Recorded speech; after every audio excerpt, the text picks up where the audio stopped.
हरे कृष्णा, सभी को दंडवत प्रणाम। हम लोग आज यूनिट 3 भगवद गीता श्लोक संख्या 33 से कंटिन्यू करेंगे। ओके, 33 नंबर श्लोक सब रिपीट कीजिए। धृत्यया धारयते मना प्राणेन्द्रिय क्रिया योगेनाव्यभिचारिण्या धृति स पार्थ सात्विकी। देवेश प्रभु।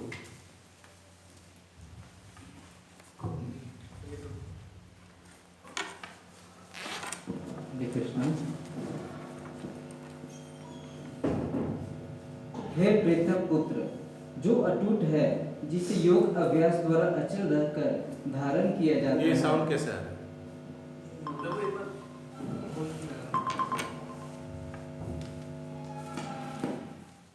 अभी देखिए हो रहा है या नहीं?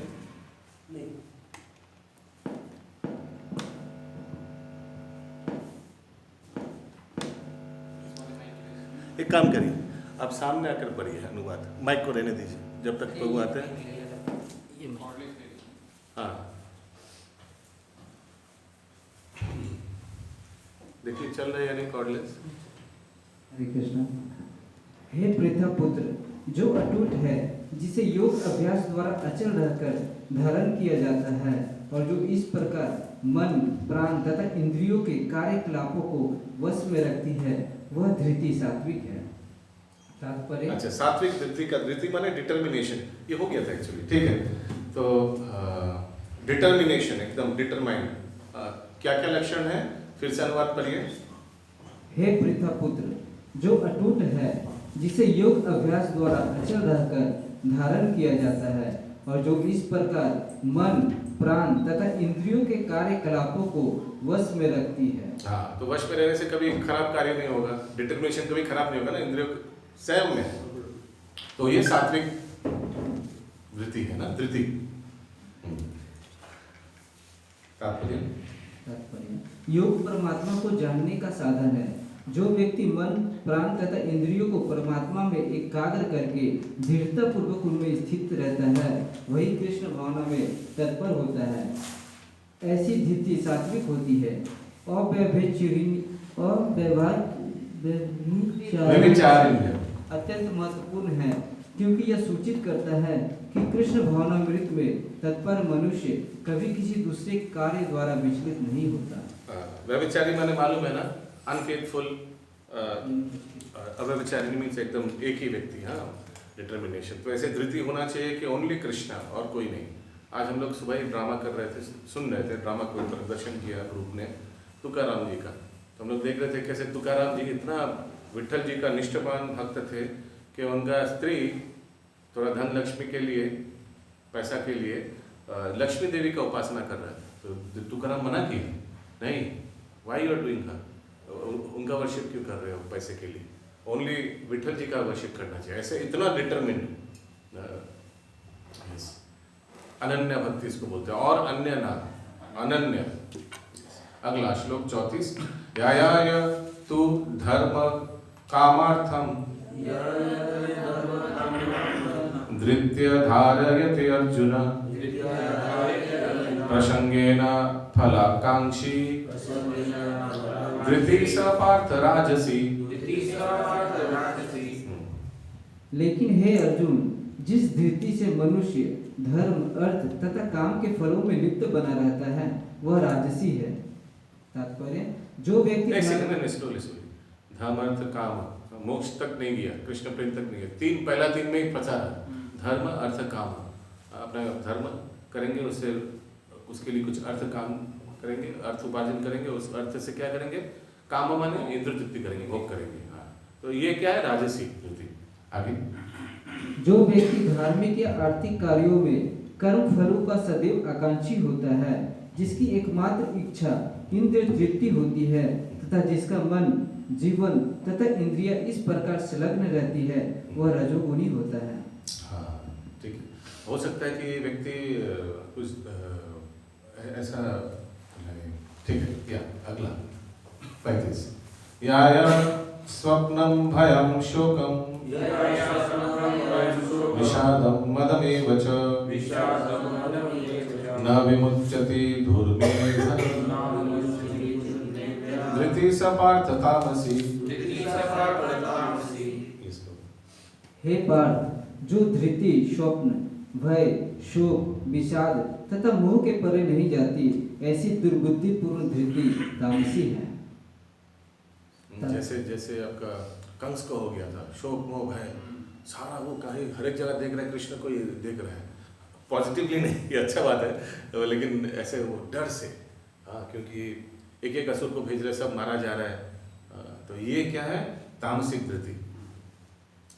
इससे यह अर्थ नहीं निकालना चाहिए कि सतुगुणी मनुष्य स्वप्न नहीं देखता।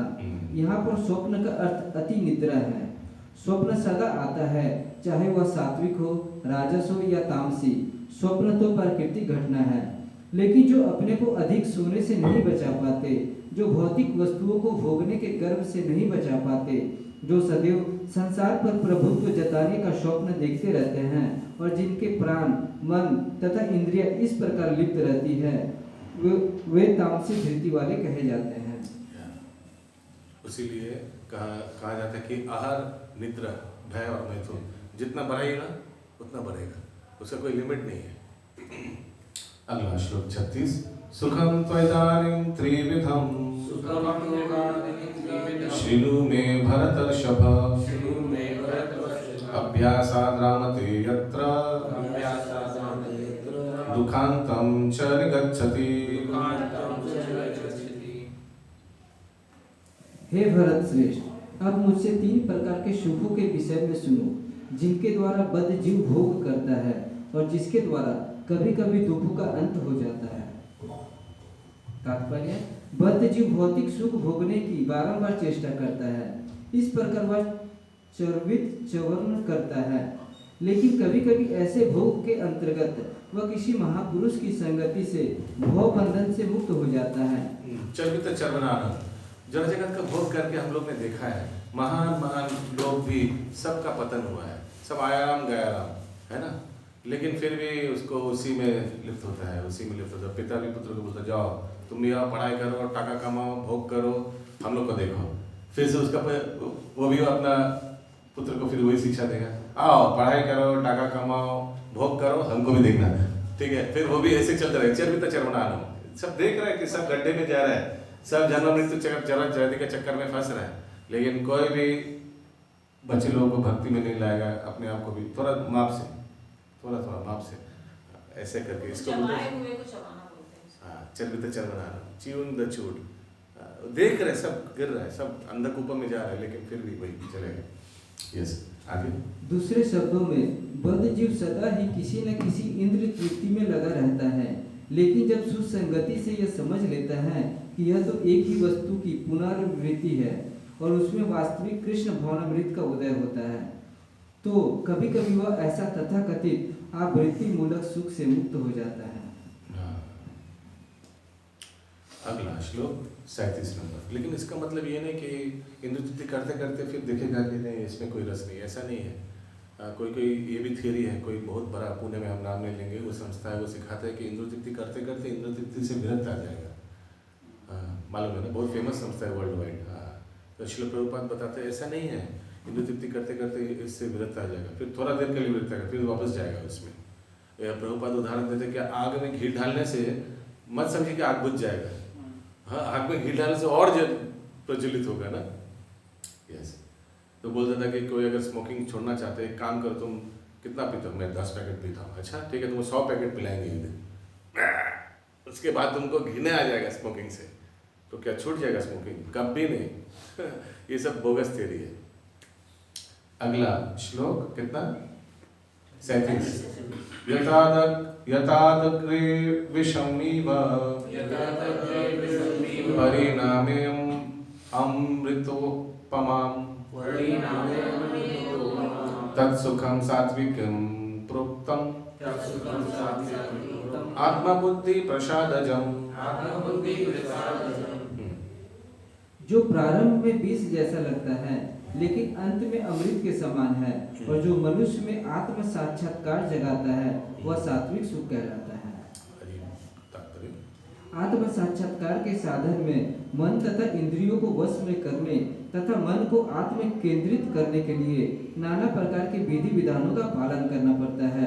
ये सारी विद्या बहुत कठिन और विष के समान अत्यंत कड़वी लगने वाली है, लेकिन यदि कोई इन नियमों के पालन में सफल हो जाता है और दिव्य पद को प्राप्त हो जाता है तो वह वास्तविक अमृत का पान करने लगता है और जीवन का सुख प्राप्त करता है। यस, कभी कभी हम लोग जब इस्कॉन में नहीं आए तो कभी सोचा भी नहीं था कि मंगल आरती उठना, सुबह 3-4 बजे उठना और स्नान करके उतना ठंड में स्नान करके मंगल आरती अटेंड करना, वी नेवर थॉट। लेकिन अभी जो भक्त कंटिन्यूअस कर रहा है उसको मंगल आरती के बिना रह नहीं पाएगा। सोचिए वो कभी ट्रैवलिंग कर रहा है, कहीं चला गया, क्या जयपुर में चला गया सोचिए फॉर एग्जाम्पल कोई काम के वास्ते, वो सुबह उठ जाएगा 2 बजे, उठ के सोचेगा गूगल में देखेगा कहाँ है नियरेस्ट इस्कॉन टेम्पल कहाँ है, और मानसरोवर में तुरंत ऑटो पकड़ के चला जाएगा 4 बजे। क्यों? 4:30 बजे मंगल आरती अटेंड करना है, खून में आ जाएगा। और जो पहला बहुत कष्ट लगता था ठंड में, उसको लगेगा कि वाह क्या आनंद है, दिव्य आनंद है, मंगल नाम ही है मंगल आरती, मंगलमय हो जाएगा पूरा दिन, है ना। तो यही जो पहले बहुत कठिन कष्ट पॉइजन जैसा लग रहा है, क्या लिखा है तात्पर्य अनुवाद में, विष जैसा लग रहा है, उफ विषय मत लग सकाल बेला उठे स्नान करे मंगल आरती करा। हाँ, लेकिन उसके बिना बाद में वही व्यक्ति सेम व्यक्ति रह नहीं पाएगा। सुबह उठकर प्रभुपाद ने तो ठंडे पानी में नहाना चाहिए, ठंडे पानी में सुबह उठ। श्रील प्रभुपाद इलाहाबाद में, समझ सकते हैं इलाहाबाद में इस समय क्या ठंड है, कोई है तो पता पाएगा वो। श्रील प्रभुपाद कौन लिखते हैं, जानवा माती ना भवतान अरुण माता जी, वो लिखते हैं अपने बुक में कि हम सोचा कि इधर बहुत एक ही वॉशरूम है, सुबह 2-3 बजे हम उठ जाएंगे, उठ जाकर पहले स्नान कर लेंगे। तो 2 बजे उठ गई वो, उठकर नाम याद नहीं आ रहा, मालती माता जी, तो हम स्नान करने चले गए इलाहाबाद में, वो ट्यूबवेल में जाकर देख रहा श्रील प्रभुपाद ऑलरेडी आगे पहुंच गया। श्रील प्रभुपाद ठंड में ट्यूबवेल में हैंड पंप करके पानी बकेट भर रहा है 2 बजे, हाँ स्नान करने के लिए ठंड में। श्रील प्रभुपाद को टाइमिंग नहीं रहता था। श्रील प्रभुपाद एक्चुअली थोड़ा रात को आई थिंक 9 to 11:30 कुछ नैप लेता था, थोड़ा 2-3 घंटा बस, दैट्स इट, फिर से अनुवाद देखना। तो यही है मालती माता गई थी। अगला श्लोक 38, विषेन्द्रिय संयोगात् यत्तदाग्र्यमृतो, ये हो गया ना श्लोक पढ़ना, यत्तदाग्र्यमृतोत्पमां परिणामे विषंवीव तत्सुखं राजसं स्मृतम्। जो सुख इंद्रियों द्वारा उनके विषय के संसर्ग से प्राप्त होता है और जो प्रारंभ में अमृत तुल्य तथा अंत में विष तुल्य लगता है वह रजोगुणी कहलाता है। इंद्रिय को बहुत सुख प्रदान करता है थोड़ा देर के लिए, बहुत पहले आनंद लगता है, वेरी नाइस। जैसे कोई दृश्य जो नहीं देखना चाहिए उसको एक बार देख लिया, बार बार देखने का मन कर रहा है, लेकिन इसी दृश्य की वजह से अपना चेतना कलुषित हो जाता है। yes. कहा जाता है कि पहले बार जो कोई दृश्य जो देखना नहीं चाहिए वो अगर अचानक बाय मिस्टेक, फर्स्ट टाइम क्या होता है बाय मिस्टेक, सोचिए आप कैसे जा रहे हैं, अचानक कुछ दृश्य जो नहीं देखना चाहिए बाय मिस्टेक हो जाता है, अजामिक जैसे बात है, हाँ करेक्ट। सेकेंड टाइम क्या होता है, फिर से आप उसको होता है रिकन्फर्मेशन, वो भी उतना खराब नहीं कि अरे क्या देख लिया, फिर से। थर्ड टाइम अगर फिर से आप मुड़ के देखें तो क्या हुआ, इंद्र तृप्ति में आ जाता है खाता में, फिर तो गया आपका। तो पहला दृश्य वैसे अगर कुछ गड़बड़ देख लिया तो रिकन्फर्मेशन के लिए तुरंत निकल जाना चाहिए स्थान छोड़कर, ऐसा कहा जाता है शास्त्र में। तात्पर्य, जब कोई युवक किसी युवती से मिलता है तो इंद्रियां युवक को प्रेरित करती है कि वह उस युवती को देखे, उसका स्पर्श करे और उसे संभोग करे। प्रारंभ में इंद्रियों को यह अत्यंत सुखकर लग सकता है, लेकिन अंत में या कुछ समय बाद वही विष तुल्य बने हो जाता है। तब वे विलग हो जाते हैं या उनमें तलाक विवाह विच्छेद हो जाता है, फिर शोक विषाद इत्यादि उत्पन्न होता है। ऐसा सुख सदैव राजसी होता है। जो सुख इंद्रियों और विषयों के संयोग से प्राप्त होता है वह सदैव दुख का कारण बनता है, अतएव इससे सभी तरह से बचना चाहिए। प्रवचन में बता रहे थे उस दिन कि ये नाइक की टी शर्ट का क्या पंचलाइन है, नाम नहीं चाहिए, जस्ट डू इट, बस वो सोचो मत क्या, जस्ट डू इट। ये जस्ट डू इट के चक्कर में बताया था कि पुणे हॉस्पिटल के बाहर हर एक रविवार न का शनिवार ये हफ्ते में एक दिन वो यंग बच्चे लोग सब लाइन लगा कर बाहर खड़ा रहता है, सबका मुंह में ऐसे पट्टी लगा हुआ है क्योंकि उन लोग को HIV हुआ है, हाईली इम्यून वायरस हुआ है, यंग लाइन से लंबा लाइन से सब उस दिन दवाई फ्री में मिलता है, एक ही दिन हफ्ते में मिलता है फ्री में, सब लाइन से खड़ा है उसीलिए क्या ये जस्ट डू इट के चक्कर में। और अभी इस देखिए तो पहला बहुत अमृत तुल्य लगा, बाद में वो वही पॉइजन जैसा हो गया है ना। इतना हाईली इम्यून, इतना वायरस आ गया, ऐसा एक वायरस आ गया कि थोड़ा वो नाक खुलेगा, थोड़ा इधर उधर करेगा वायरस से वो एकदम तुरंत प्राण चला जाएगा, इतना इम्यून वो वायरस इतना तगड़ा है। उसके लिए वो शॉट्स लेने के लिए अभी जो आया हुआ है वायरस, नहीं HIV का बात कर रहा हूँ, HIV virus highly immune virus. हाँ यस। तो देखिए राजसिक जो सुख है, सुख के बारे में 3 प्रकार का सुख बता रहे हैं ना, वो एकदम सतोगुणी सुख का एकदम विपरीत है। सतोगुणी सुख क्या है, पहले विष जैसा लगेगा, उफ 16 माला जप उफ, लेकिन बाद में वो अमृत जैसा हो जाएगा, व्यक्ति जप के बिना रह नहीं पाएगा, है ना। तो हम लोग अभी जो हम लोग आता है, अब जो माला नहीं करने से केवल बाकी रहने से भी दिमाग कैसे लगा, कैसे हम लोग का ये भाव क्या है, माला एक माला बाकी अगर रह जाता है आदमी में, हाँ। अगर आपको एक माला 2 माला करना है, उसका आगे किसी से लगता हूँ नहीं किया नहीं हुआ, वो कैसे भाव कैसा किया है, प्रश्न समझे नहीं एक्चुअली। अगर 1-2 माला पेंडिंग रह गया हाँ। तो कैसे भाव आएगा कि मेरा माला पेंडिंग हो गया, मुझे करना है। वही तो याद आता है, अगर कभी पेंडिंग हो जाए मेरे साथ दिन तो वही चलता है, अरे 2 माला बाकी है, 2 माला बाकी है, 2 माला, वही तो गूंजते रहता है कान में। तो भाव क्या है वो, किस तरह का मतलब क्यों ऐसा हम लोग को क्यों ऐसा भाव आता है, मैंने क्यों बार वो याद आ रहा है। वो भाव कैसा हम लोग का है, अच्छा मतलब किस तरह का भक्त है प्रभु, बोले आप किस तरह भक्त किस तरह है, भाव किस तरह का है, मुझे प्रश्न समझ में आया। प्रभु जी जैसे हम लोग को ये मतलब जैसे होता है ना, कुछ लोग माला नहीं हुआ तो छोड़ देते, चलो ठीक है नहीं हुआ, बट उनको वो भाव आ रहा है कि नहीं मेरा नहीं हुआ तो मेरे को टेंशन हो रहा है इसका, तो इसका मतलब कि आप माला को प्राधान्यता देते हैं, हाँ। टेंशन देते हैं, अभी इसलिए टेंशन ले रहे हैं। टेंशन किस के लिए लेगा, जिस चीज में थोड़ा लगाव है ना। तो इसीलिए याद रखिएगा, दुकान में लिखा रहता है ना, आज नगद कल उधारी। हाँ, तो इसलिए कल के लिए कुछ नहीं, सब आज ही खत्म करना है। सबसे अच्छा सुबह उठकर 2 घंटा रख दीजिए जब के लिए, मन यहाँ वहाँ यहाँ कुछ नहीं, बैठिए और दीवार को देखिए, दीवार ब्लैंक है उसको देखिए और प्रण लीजिए, टॉयलेट बाथरूम से करके आइए, प्रण लीजिए कि 16 माला 2 घंटा खत्म होगा, फिर मैं उठूंगा, नहीं तो नहीं उठूंगा। प्रण लीजिए, 16 माला देखिए, वो मक्खन जैसा 16 माला होगा, वो 16 माला करके तृप्ति आएगा। वो जब लास्ट 17 से 28 बार करिएगा ना, Hare Krishna Krishna Krishna Hare Hare, Hare Ram Ram Ram Hare Hare, you will really feel satisfied. जाके तृप्ति ला लो 16 माला को, ऐसे करके करिए। नगद का सोचिएगा मत, नगद रखना ही नहीं है, बैठेंगे I will start to finish, you understand, start to finish. ये नहीं था वो चेतना क्या चेतना है, अच्छा है खराब है, चेतना तो अच्छा है कि वो आपको डिस्टर्ब कर रहा है कि 2 माला बाकी है, 2 माला बाकी है, अच्छा चेतना है, क्योंकि उससे भी लापरवाही को तो दूर, बाकी क्या परवाही ले क्या फर्क पड़ता है हमको, सब तो ठीक ही चल रहा है। हाँ, तो ऐसा वो जो राजसिक या तामसिक चेतना होता है, अच्छा है कि बेचैन लगता बेचैन लगा तो अच्छा है, ये तो चेतना अच्छा है। यस, कौन सा श्लोक? 39। हाँ, श्लोक हो गया क्या? यदाग्रे चानुबंधे च सुखं मोहनमात्मना निद्रालस्य प्रमोदत्तं तत्तामसमुदारितम्। तथा जो सुख आत्म साक्षात्कार के प्रति अंधा है, जो प्रारंभ से लेकर अंत तक मोह कारक है, और जो निद्रा, आलस्य तथा मोह से उत्पन्न होता है, वह तामसिक कहलाता है। तथा जो सुख आत्म साक्षात्कार के प्रति अंधा है, जो प्रारंभ से लेकर अंत तक मोह कारक है, और जो निद्रा, आलस्य तथा मोह से उत्पन्न होता है, वह तामसिक कहलाता है। तात्पर्य, जो व्यक्ति आलस्य तथा निद्रा में ही सुखी रहता है, वह निश्चय ही तमोगुणी है।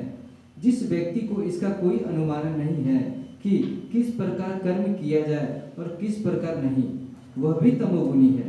तमोगुणी व्यक्ति के लिए सारी वस्तुएं भ्रम है, उसे ना तो प्रारंभ में सुख मिलता है, ना अंत में। रजोगुणी व्यक्ति के लिए प्रारंभ में कुछ क्षणिक सुख और अंत में दुख हो सकता है, लेकिन जो तमोगुणी है उसे प्रारंभ में तथा अंत में दुख ही दुख मिलता है। एकदम नेगेटिव आलस व्यक्ति लेटे रहता है, सोते रहता है, वही खाते हैं, स्नान वान कुछ होता है ना ऐसे तामसिक, वो है उसी के वही सुख है उसके लिए, तमोगुण का वही सुख है, बस निद्रा। हरे कृष्ण प्रभु, ये हाँ। अति निद्रा इसका मतलब मापदंड क्या है प्रभु उसके? श्रील प्रभुपाद 2 जगह लिखते हैं। एक जगह लिखता है कि भक्त को, व्यक्ति को मिनिमम, स्वस्थ व्यक्ति को, अस्वस्थ के बारे में तो कोई लिमिट नहीं है, स्वस्थ व्यक्ति को मिनिमम 5 घंटा, मैक्सिमम 5 घंटा सोना चाहिए। और एक स्थान में लिखता है श्रील प्रभुपाद मैक्सिमम 6 घंटा सोना चाहिए। तो भक्त लोग 6 घंटा कोई पकड़ता है ठीक है, 6 घंटा मैक्सिमम। मैक्सिमम एक्चुअली देखिए, ये मोबाइल है, मोबाइल अगर चार्ज हो गया 100% तो उसको फिर से चार्ज में रखने का कोई मतलब रहता है? 5 आवर्स इज गुड इनफ, इस शरीर को फिर से रिजुविनेट करने के लिए एकदम काफ़ी है, काफ़ी है। प्रभु एक्चुअली क्या प्रॉब्लम है जो हम फेस करते हैं और आपको विश्वास है सब कोई फेस करता होगा? सुबह उठकर मंगल आरती जप वप करने के बाद एक सिएस्टा लेना चाहिए। सोचिए सुबह उठकर, क्योंकि सुबह बहुत हेक्टिक रहेगा, कोई सुबह उठकर जप खत्म कर लेता मंगल आरती करके, फिर मंगल आरती कर लिया, फिर थोड़ा क्लास कर लिया, हाँ ये सब कर लिया, थोड़ा उस समय और फिर अभी ऑफिस निकल जाएंगे, फिर 8 घंटा उधर, उस समय थोड़ा 45 मिनट से 1 आवर आप रेस्ट ले सकते हैं, ये अच्छा है। क्योंकि भक्त लोग के लिए वो जब पूरा कंप्लीट होता है ना, वो एक दिन जैसा हो गया, दिन खत्म ही हो गया एक्चुअली, वो सुबह एकदम। हाँ, और सबसे इम्पोर्टेंट है 8-9 बजे दुकान बंद, शरीर का सो जाना चाहिए। मैं कितना भक्त लगा पानीहाटी में, हम देखे कि अच्छा भक्त है 17 लोग, 8 बजे दुकान बंद, एकदम ताला मार के अपना रूम में सो जाते हैं। आसपास बम भी फट जाए तो उठेगा नहीं, बस 8 बजे सोना, 2 बजे उठ के जाएगा। वही व्यक्ति 2 बजे उठ के जब करेंगे 16 माला, फिर 4 से 4:30 बजे मंगल आरती, एकदम दुनिया कुछ भी हो जाए लेकिन ये उनका फिक्स्ड शेड्यूल है। राधा पात्र कितना बड़ा महान भक्त लोग ऐसे, डिसिप्लिन वेरी इंपॉर्टेंट, अदरवाइज। और इसमें आनंद आता है, डोंट थिंक ये पनिशमेंट है, there is huge amount of spiritual sense gratification इसमें। उसीलिए भक्त लोग का लाइफ में सबसे इंपॉर्टेंट चीज है अलार्म क्लॉक और टाइमली सोना वेरी इंपॉर्टेंट। लोग आकर तमोगुण में रहता है, उस समय लगता है कि हम ऑफिस से आया, दुनिया का उद्धार कर लिया, अभी हम लेट के 2 घंटा 3 घंटा वो व्हाट्सएप देखेंगे या टीवी देखेंगे, न्यूज। हाँ, तुरंत सो जाना चाहिए, तुरंत, क्योंकि खाना पीना रात को खाना नहीं चाहिए, पेट को साफ करने के लिए, पूरे शरीर को साफ करने के लिए छोड़ देना चाहिए। तुरंत आकर इमीडिएटली दरवाजा बंद करके लाइट ऑफ कर सो जाए, बस खत्म, इमीडिएटली वो अभ्यास हो जाएगा। Immediately come back home, switch off everything and just good night, get up और छोड़ दीजिए। देखिए आस्ते आस्ते शरीर 2-4-5 घंटा बाद खुद ही उठ जाएगा। अमेजिंग ये डिसिप्लिन अगर इसको मेंटेन कर पाए, nothing like it, you cherish कीजिएगा आपका, this will be the best days of your life अगर इसको डिसिप्लिन कर पाए। और अगर हम लोग ऐसे करें तो नेक्स्ट जनरेशन भी देख के ऑटोमेटिक हो ही जाएगा। जो मैं अपना केस ले रहा हूँ, मेरा पिताजी ये सिखा दिया था कि हम लोग 8 बजे के बाद 8:30 बजे सबका ऑफ, सो जाओ।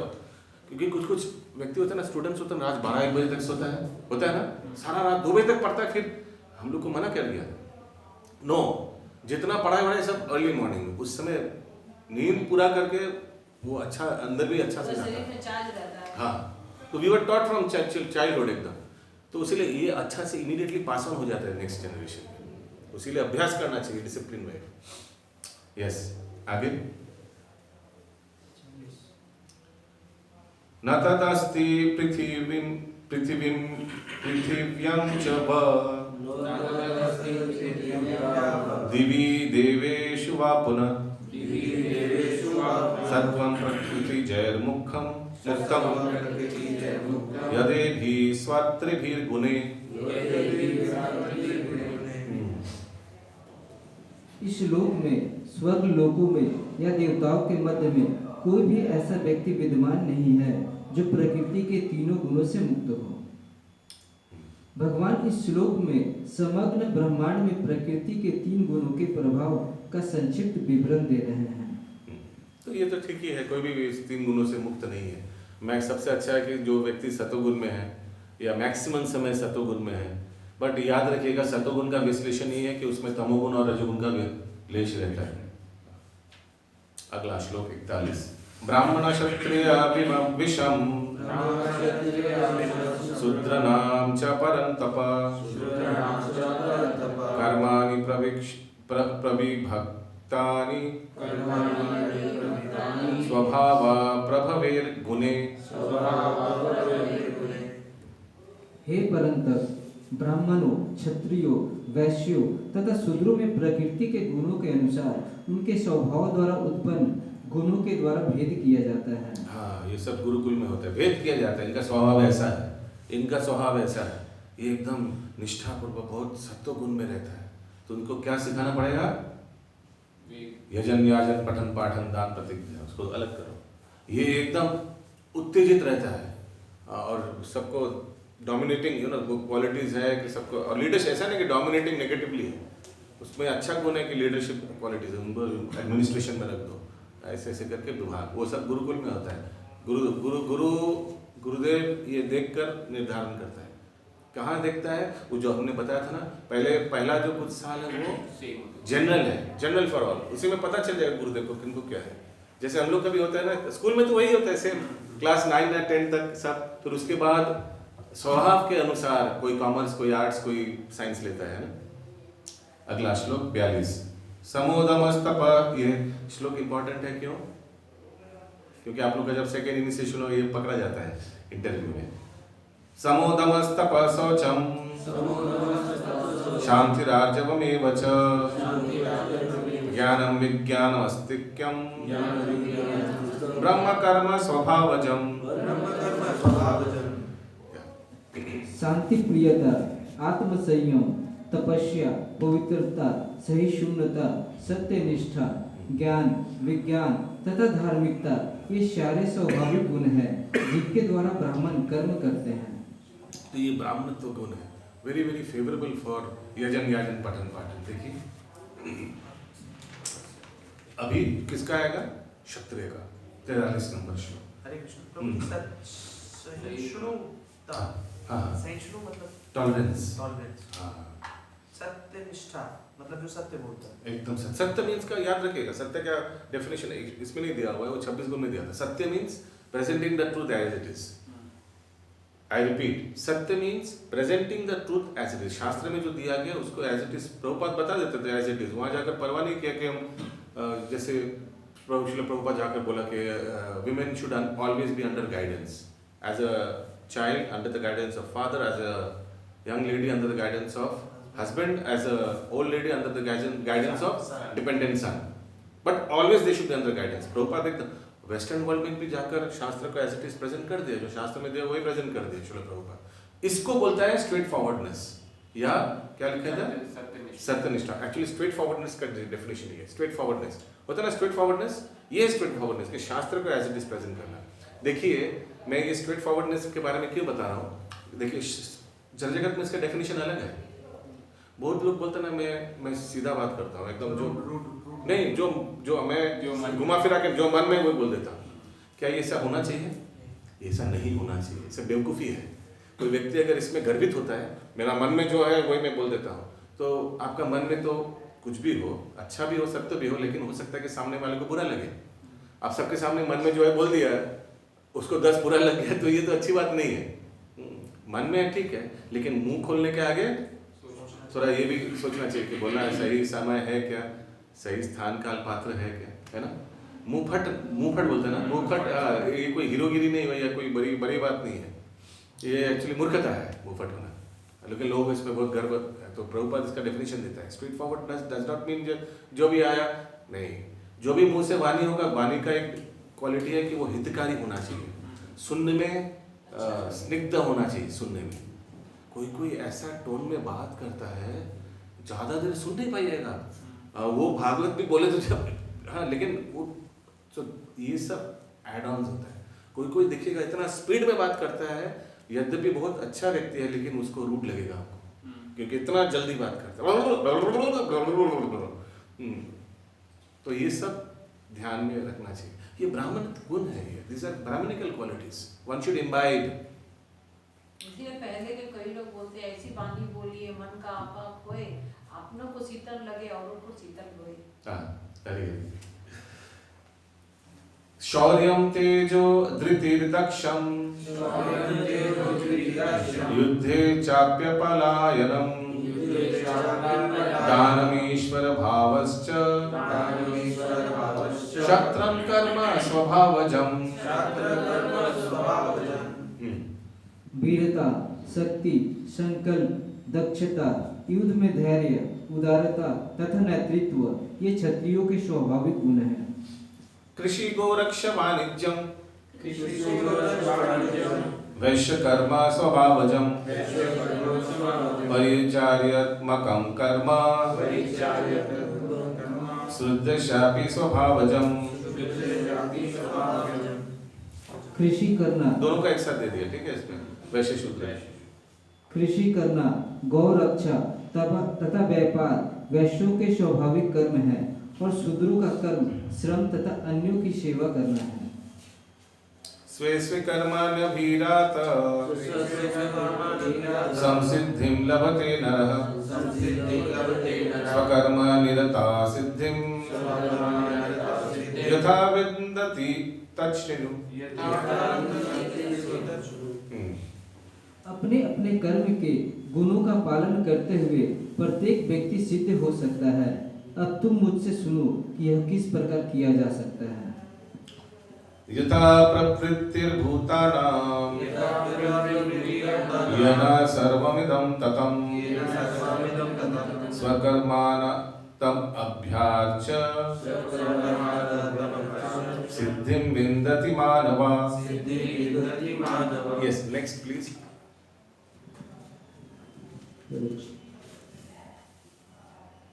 जो सभी प्राणियों का उद्गम है और सर्वव्यापी है, उस भगवान की उपासना करके मनुष्य अपना कर्म करते हुए पूर्णता प्राप्त कर सकता है।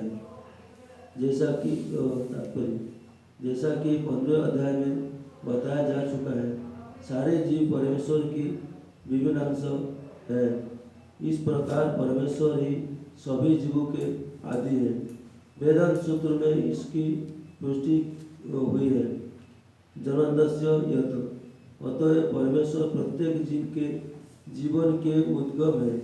जैसा कि भगवत गीता के 7वें अध्याय में कहा गया है कि परमेश्वर अपनी परा तथा अपरा इन दो शक्तियों के द्वारा सर्वव्याप्ति है।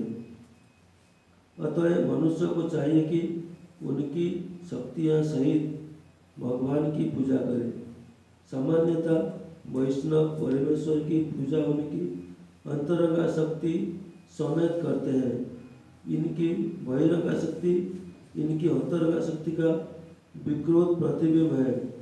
बहिरंगा शक्ति पृष्ठभूमि है, लेकिन परमेश्वर परमात्मा रूप में पूर्णांश का विस्तार करके सर्वत्र स्थित है। वे सर्वत्र समस्त देवताओं, मनुष्य और पशुओं के परमात्मा है। अतः मनुष्य को यह जानना चाहिए कि परमेश्वर का विभिन्न अंश होने के कारण उसका कर्तव्य है कि वह भगवान की सेवा करे। प्रत्येक व्यक्ति को कृष्ण भावनामूर्ति में भगवान की शक्ति करनी चाहिए, भक्ति करनी चाहिए। इस श्लोक में इसी की संतुष्टि की गई है।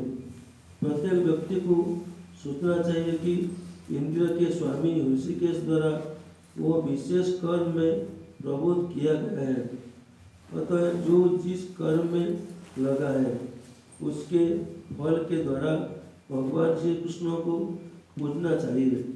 यदि यह इस प्रकार से कृष्ण भावनामय होकर सोचता है तो भगवत कृपा से वो पूर्ण ज्ञान प्राप्त कर लेता है।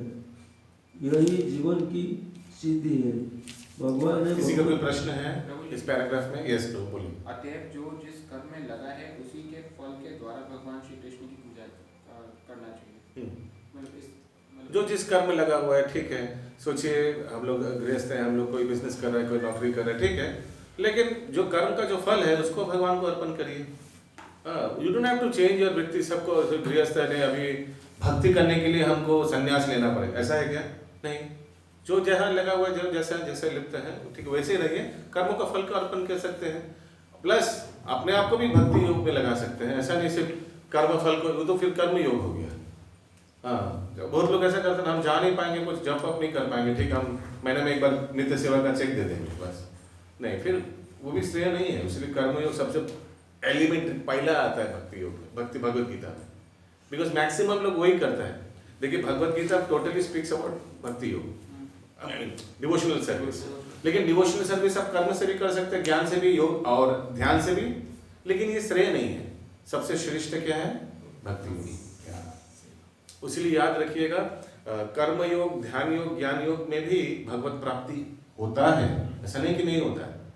लेकिन प्रभुपाद देखिएगा कर्मयोग का तात्पर्य में भी लिख दिया है। ठीक है, भगवान बोल रहे हैं कर्मयोग, लेकिन याद रखिएगा भक्ति योग श्रेष्ठ है। प्रभुपाद देखिएगा तात्पर्य पहला, कोई बोल सकता है प्रभुपाद बोल रहे हैं ये Bhagavad Gita as it is, लेकिन आप लोग का प्रभुपाद तो कर्मयोग का तात्पर्य में भक्ति योग के बारे में बोल रहे हैं। तो माता पिता तो हमेशा बच्चे का भला ही चाहिएगा ना। बच्चा बोलेगा नहीं नहीं हम फुचका खाएगा, फुचका खाएगा, बोले ठीक फुचका खा सकते, लेकिन बेटा ये सेहत के लिए डेली खाना अच्छा नहीं है ऐसे। तो उसे माता पिता तो जैसे गाइड करते हैं ना, वैसे प्रभुपाद भी हम लोग को गाइड करेगा। ऐसा नहीं कि व्यक्ति कर्मयोग पर के देख ले भगवान ने श्रेष्ठ बोला है, इसको अच्छा बोला, श्रेष्ठ नहीं इसको अच्छा बोला, तो यही करते हैं और आगे पढ़ने का दरकार नहीं। गए वही रुक गया तो हो सकता है ना व्यक्ति वहीं पढ़ के रुक गया, तो इसीलिए प्रभुपाद जी तात्पर्य में इसको क्लियर करते हैं। ठीक है, ये अच्छा है, लेकिन आगे और बढ़िया आ रहा है, कमिंग सून। यस, कहाँ हैं हम लोग? 40 46 नंबर हो गया। 46 नंबर में सेकंड पैरा पढ़ेंगे, उसको स्किप करिए। ठीक है, 47 आता है।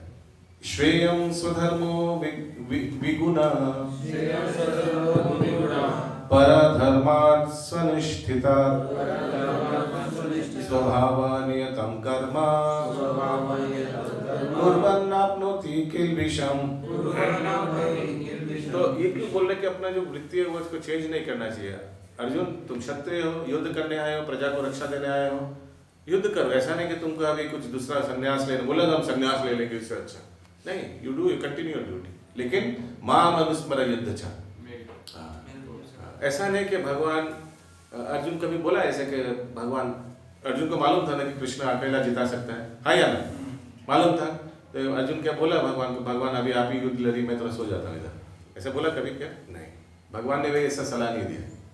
भगवान ने बोला नहीं कि अभी हम युद्ध करेंगे तुम सो जाओ, नहीं। भगवान ने बोला मन अनुस्मर मत, क्या श्लोक है? मन अनुस्मर युद्ध चा। क्या श्लोक है? स्टार्टिंग क्या है? माम अनुस्मर युद्ध चा।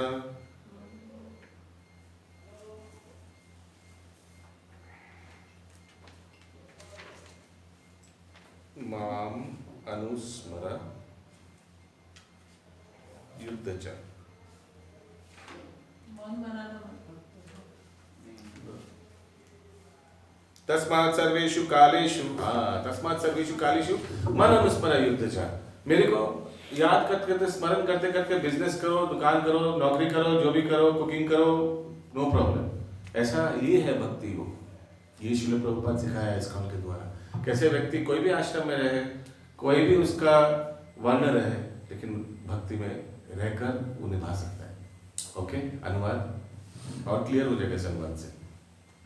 अपने वृत्तिपरक कार्य को करना, चाहे वह कितनी ही त्रुटिपूर्ण ढंग से क्यों न किया जाए, अन्य किसी के कार्य को स्वीकार करने और अच्छी प्रकार से करने की अपेक्षा अधिक श्रेष्ठ है। क्योंकि आपको वृत्ति, आपका स्वभाव उसमें है। अब ब्राह्मण का स्वभाव उसमें है, यजन याजन पठन पाठन दान प्रतिज्ञा, आपको उसको त्याग करके क्षत्रिय का कार्य नहीं करना चाहिए।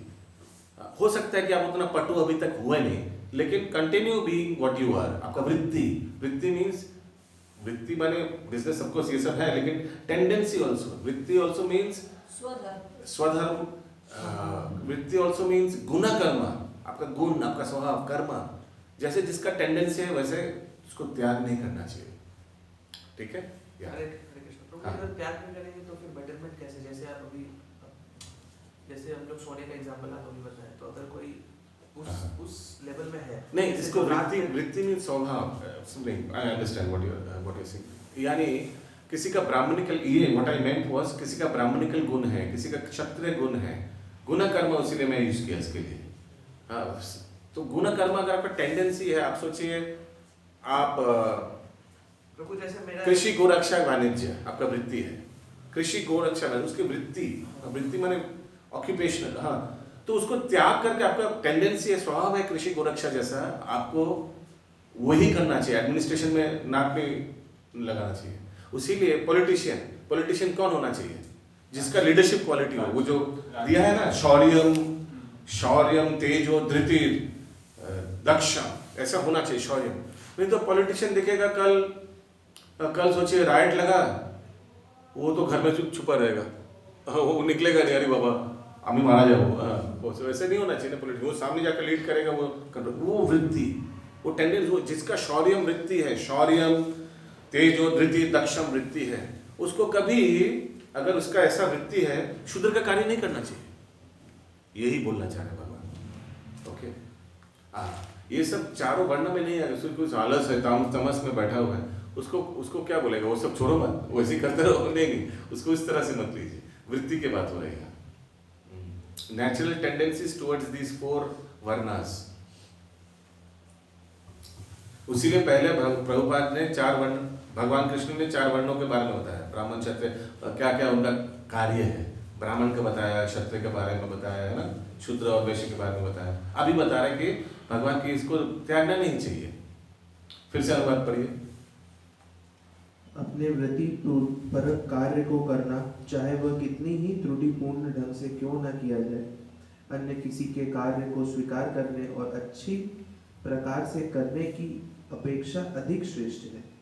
अपने स्वभाव के अनुसार निर्दिष्ट कर्म कभी भी पाप से प्रभावित नहीं होते। तात्पर्य, भगवद गीता में मनुष्य के वृत्ति परक कार्य स्वधर्म का निर्देश है, जैसा कि पूर्ववर्ती श्लोकों में वर्णन हुआ है। ब्राह्मण, क्षत्रिय, वैश्य तथा शूद्र के कर्तव्य उनके विशेष प्राकृतिक गुणों, स्वभाव के द्वारा निर्दिष्ट होते हैं। किसी को दूसरे के कार्य का अनुकरण नहीं करना चाहिए। जो व्यक्ति स्वभाव से शूद्र के द्वारा किए जाने वाले कर्म के प्रति आकृष्ट हो, उसे अपने आप को झूठे ही ब्राह्मण नहीं कहना चाहिए, भले ही वह ब्राह्मण कुल में क्यों न उत्पन्न हुआ हो। इस तरह प्रत्येक व्यक्ति को चाहिए कि अपने स्वभाव के अनुसार कार्य करे। कोई भी कर्म निकृष्ट नहीं है यदि वह परमेश्वर की सेवा के लिए किया जाए। ब्राह्मण का वृत्तिपरक कार्य निश्चित रूप से सात्विक है, लेकिन यदि कोई मनुष्य स्वभाव से सात्विक नहीं है तो उसे ब्राह्मण के वृत्तिपरक कार्य का अनुकरण नहीं करना चाहिए। क्षत्रिय या प्रशासक के लिए अनेक गलित बातें हैं। क्षत्रियों को शत्रुओं का वध करने के लिए हिंसक होना पड़ता है और कभी कभी कूटनीति में झूठ भी बोलना पड़ता है। ऐसी हिंसा तथा कपट राजनीतिक मामलों में चलता है, लेकिन क्षत्रियों में यह आशा नहीं की जाती कि वह अपने वृत्तिपरक कर्तव्य त्याग कर ब्राह्मण के कार्य करने लगे। ठीक है, सो जिस्ट तो समझ में आ गया। सोचिए, हम आपको 4 प्रकार का ब्राह्मण बता रहा हूँ। कोई ब्राह्मण है, कोई ब्राह्मण क्षत्रिय जैसा बिहेव कर रहा है, कोई ब्राह्मण जो वैश्य जैसा बिहेव कर रहा है, कोई ब्राह्मण जैसे शूद्र जैसा बिहेव कर रहा है। अब कल्पना कीजिए, कोई ब्राह्मण एकदम ब्राह्मण जैसा बिहेव करना चाहिए, वैसे ही ब्राह्मण है। सोचिए अपने घर में कोई अनुष्ठान पूजा हो, एकदम आकर अच्छा से वेद मंत्र पाठ करके उनका स्वभाव से पता चल रहा है आपको एकदम ब्राह्मण का, एकदम पूजनीय ब्राह्मण जैसा है ना। होता है ना कभी कभी। कोई सोचिए ब्राह्मण है क्षत्रिय जैसे बिहेव कर रहे हैं, इधर आओ, सब रखो, उधर जाओ, ये करो, वो करो, एकदम आवाज, बॉडी लैंग्वेज एकदम क्षत्रिय जैसा, वो पता चल जाएगा वो कैसा है ना। हाँ, कोई ब्राह्मण वैश्य जैसा कर रहा है, बिहेव कर रहा है, कृषि गोरक्षा वाणिज्य, आकर बड़ा बैग लेके आया और तो पता चल ही जाएगा कैसा है ना। हाँ, सब ले जाने के लिए आया, बोले ठीक है, और और दो नहीं ये ठीक नहीं हुआ, बिजनेस कर रहे हैं, नहीं नेगोशिएट कर रहा है, कितना दक्षिणा, पहले ही पूछ लेता है कितना दक्षिणा, यही लगेगा। तो आपको समझ में आ जा रहा है कैसा। कोई शूद्र जैसा कार्य कर रहा है, एकदम गुण ही नहीं है उसमें, शूद्र जैसा। स्वच्छ नहीं है, आप समझ रहे हैं ना वैसे। अगला श्लोक 48। सहजं कर्म कौन्तेय सदोषमपि न त्यजेत् सर्वरम्भा हि दोषेण धूमेन गिर इव वृत। यस। हरे कृष्णा। प्रत्येक उद्योग प्रयास किसी न किसी दोष से आवृत होता है, जिस प्रकार अग्नि धुएं से आवृत रहती है। अतएव हे कुंती पुत्र, मनुष्य को चाहिए कि स्वभाव से उत्पन्न कर्म को भले ही वह दोषपूर्ण क्यों ना हो, कभी त्यागे ना। तात्पर्य, बद्ध जीवन में सारा कर्म भौतिक गुणों से दूषित रहता है। यहाँ तक कि ब्राह्मण तक को ऐसे यज्ञ करने पड़ते हैं जिसमें पशु हत्या अनिवार्य है। इसी प्रकार क्षत्रिय चाहे कितना ही पवित्र क्यों ना हो, उसे शत्रुओं से युद्ध करना पड़ता है, वह इसे बच नहीं सकता। इसी प्रकार एक व्यापारी को चाहिए, वे कितना ही पवित्र क्यों ना हो, अपने व्यापार में बने रहने के लिए कभी कभी लाभ को छुपाना पड़ता है या कभी कभी काला बाजार चलाना पड़ता है। ये बातें आवश्यक है, इनसे बचा नहीं जा सकता। इसी प्रकार यदि शूद्र होकर बुरे स्वामी की सेवा करनी पड़े तो उसे स्वामी की आज्ञा का पालन करना होता है, भले ही ऐसा नहीं होना चाहिए। इन सब दोषों के होते हुए भी मनुष्य को अपने निर्दिष्ट कर्तव्य करते रहना चाहिए, क्योंकि वे स्वभावगत है। यहाँ पर एक अत्यंत सुंदर उदाहरण दिया जाता है। यदि भी अग्नि शुद्ध होती है तो भी उसमें धुआं रहता है, लेकिन इतने पर भी अग्नि अशुद्ध नहीं होती। अग्नि में धुआं होने पर भी अग्नि समस्त तत्वों से शुद्धतम मानी जाती है। यदि कोई क्षत्रिय की वृत्ति त्याग कर ब्राह्मण की वृत्ति ग्रहण करना पसंद करता है तो उसको इसकी कोई निश्चितता नहीं है कि ब्राह्मण वृत्ति में कोई अरुचिकर कार्य नहीं होंगे। अतएव कोई यह निष्कर्ष निकाल सकता है कि संसार में प्रकृति के कल्मश में से कोई भी पूर्णता मुक्त नहीं है। इस प्रसंग में अग्नि तथा धुएं का उदाहरण अत्यंत उपयुक्त है। यदि जाड़े के दिनों में कोई अग्नि से कोयला निकालता है और तो कभी कभी धुएं से आंखों तथा शरीर के अन्य भाग दुखते हैं, लेकिन इस प्रतिकूल परिस्थितियों के बावजूद भी अग्नि को तापा जाता है। इसी प्रकार किसी को अपनी सहज वृत्ति इसलिए नहीं त्याग देनी चाहिए कि वह कुछ बाधक तत्व आ गए हैं, अपितु मनुष्य को चाहिए कि कृष्ण भावनामृत में रहकर अपने वृत्ति परक कार्य से परमेश्वर की सेवा करने का संकल्प ले। यही सिद्ध अवस्था है। जब कोई भी वृत्ति परक कार्य भगवान को प्रसन्न करने के लिए किया जाता है तो उस कार्य के सारे दोष शुद्ध हो जाते हैं। जब भक्ति से संबंधित कर्मफल शुद्ध हो जाते हैं तो मनुष्य अपने अंतर का दर्शन कर सकता है, और यही आत्म साक्षात्कार है। तो ये वृत्ति बताया गया, टेंडेंसीज अपना स्वभाव के हिसाब से। लेकिन एक चीज़ बता रहा हूँ, इसको कभी भी नेगेटिव ऑक्यूपेशन से मिक्स मत कीजिएगा। फॉर एग्जाम्पल, अगर सोचिए भक्ति में आने के आगे कोई क्या उधर कसाई खाना या कोई शराब का दुकान में नौकरी कर रहे हैं, तो अभी आप भक्ति में आ गए, तो आप इससे मिक्स मत कीजिएगा। आप अनफॉर्चुनेटली शराब की दुकान में कार्य कर रहे थे, लेकिन अभी भक्ति में आ गए, आपको मालूम है कि जैसा संग वैसा रंग, शराब का दुकान में कौन आएगा आपको अच्छे से मालूम है। तो उस समय आप आपका यही उद्देश्य होना चाहिए कि कोई दूसरा हम जगह नौकरी करेंगे। समझ में आ रहा है उदाहरण? इसको वृत्ति से मत मिक्स कीजिए। वृत्ति is tendency, your behavioural pattern. आप ब्राह्मण हैं, आपको अगर बैठाया जाए कोई पॉलिटिशियन के रोल में, तो आप कर पाएंगे क्या? नहीं। आपका वहाँ जाकर करप्ट लोगों के साथ वो उठा बैठा झगड़ा झाटी, वो सब अच्छा नहीं लगेगा। आपका ब्राह्मण क्वालिटी आपका वो समय उसको वृत्ति बोला जा रहा है, उसको। ये दोनों में मिक्स मत कीजिएगा। आप नहीं बोल सकते कि भगवान बताए वृत्ति चेंज नहीं करने का, तो मैं तो कसाई हूँ, मैं कसाई करते रहूँगा लेकिन घर जाके जब भी करूँगा 16 वाला। नहीं, वो उसको नहीं बोला जा रहा है। Is it clear? समझ में आ रहा है? हरे कृष्ण प्रभु। हाँ प्रभु, यहाँ पे जैसे भगवान प्रभुपाद बोल रहे हैं, इनसे बचा नहीं जा सकता। जैसे कि बिजनेस में कभी कभार जैसे प्रॉफिट छुपाने के लिए आप बोल रहे हैं, हाँ ये तो करना ही पड़ेगा। हाँ लेकिन उस इसके अलावा भी प्रभु जैसे कभी टैक्स इधर उधर कर देते हैं। हाँ का तो उसमें क्या बताया प्रभुपाद जी ने? अपने आप को सेव करने। भले ही ऐसा नहीं होना चाहिए। हाँ भले ही ऐसा नहीं होना चाहिए। तो tax law of the land है, आपको टैक्स देना पड़ेगा। तो ऐसा भी साल गया है कि रिलायंस इंडस्ट्रीज जो करोड़ों करोड़ रुपए का बिजनेस करता है, जीरो टैक्स दिया है, मालूम है ना ये? Because they were very smart in saving. हाँ ऐसा करके लीगली किया, इलीगली अभी वो भी मालूम नहीं कितना, बाहर का तो लीगली है। हाँ तो माय पॉइंट इज ऐसा नहीं कि आप कुछ negative, illegal tax evasion is also illegal, है ना? तो इलीगल कार्य मत करिए। सोचिए ये प्लास्टिक का, आप बोलेगा देखिए इसमें ना प्योर गोल्ड प्लेटेड है, ये जो है ये गोल्ड का लिखा, ये गलत है। आप हाँ ये तो आप क्या बोलते हैं, अनएथिकल कार्य कर रहे हैं। लेकिन आप ये तो बोल सकते हैं ये मैंने एक्चुअली 12 रुपये में खरीदा, मैं आपको 15 में दे रहा हूँ, हालांकि आपने ये 3 रुपये में खरीदा था।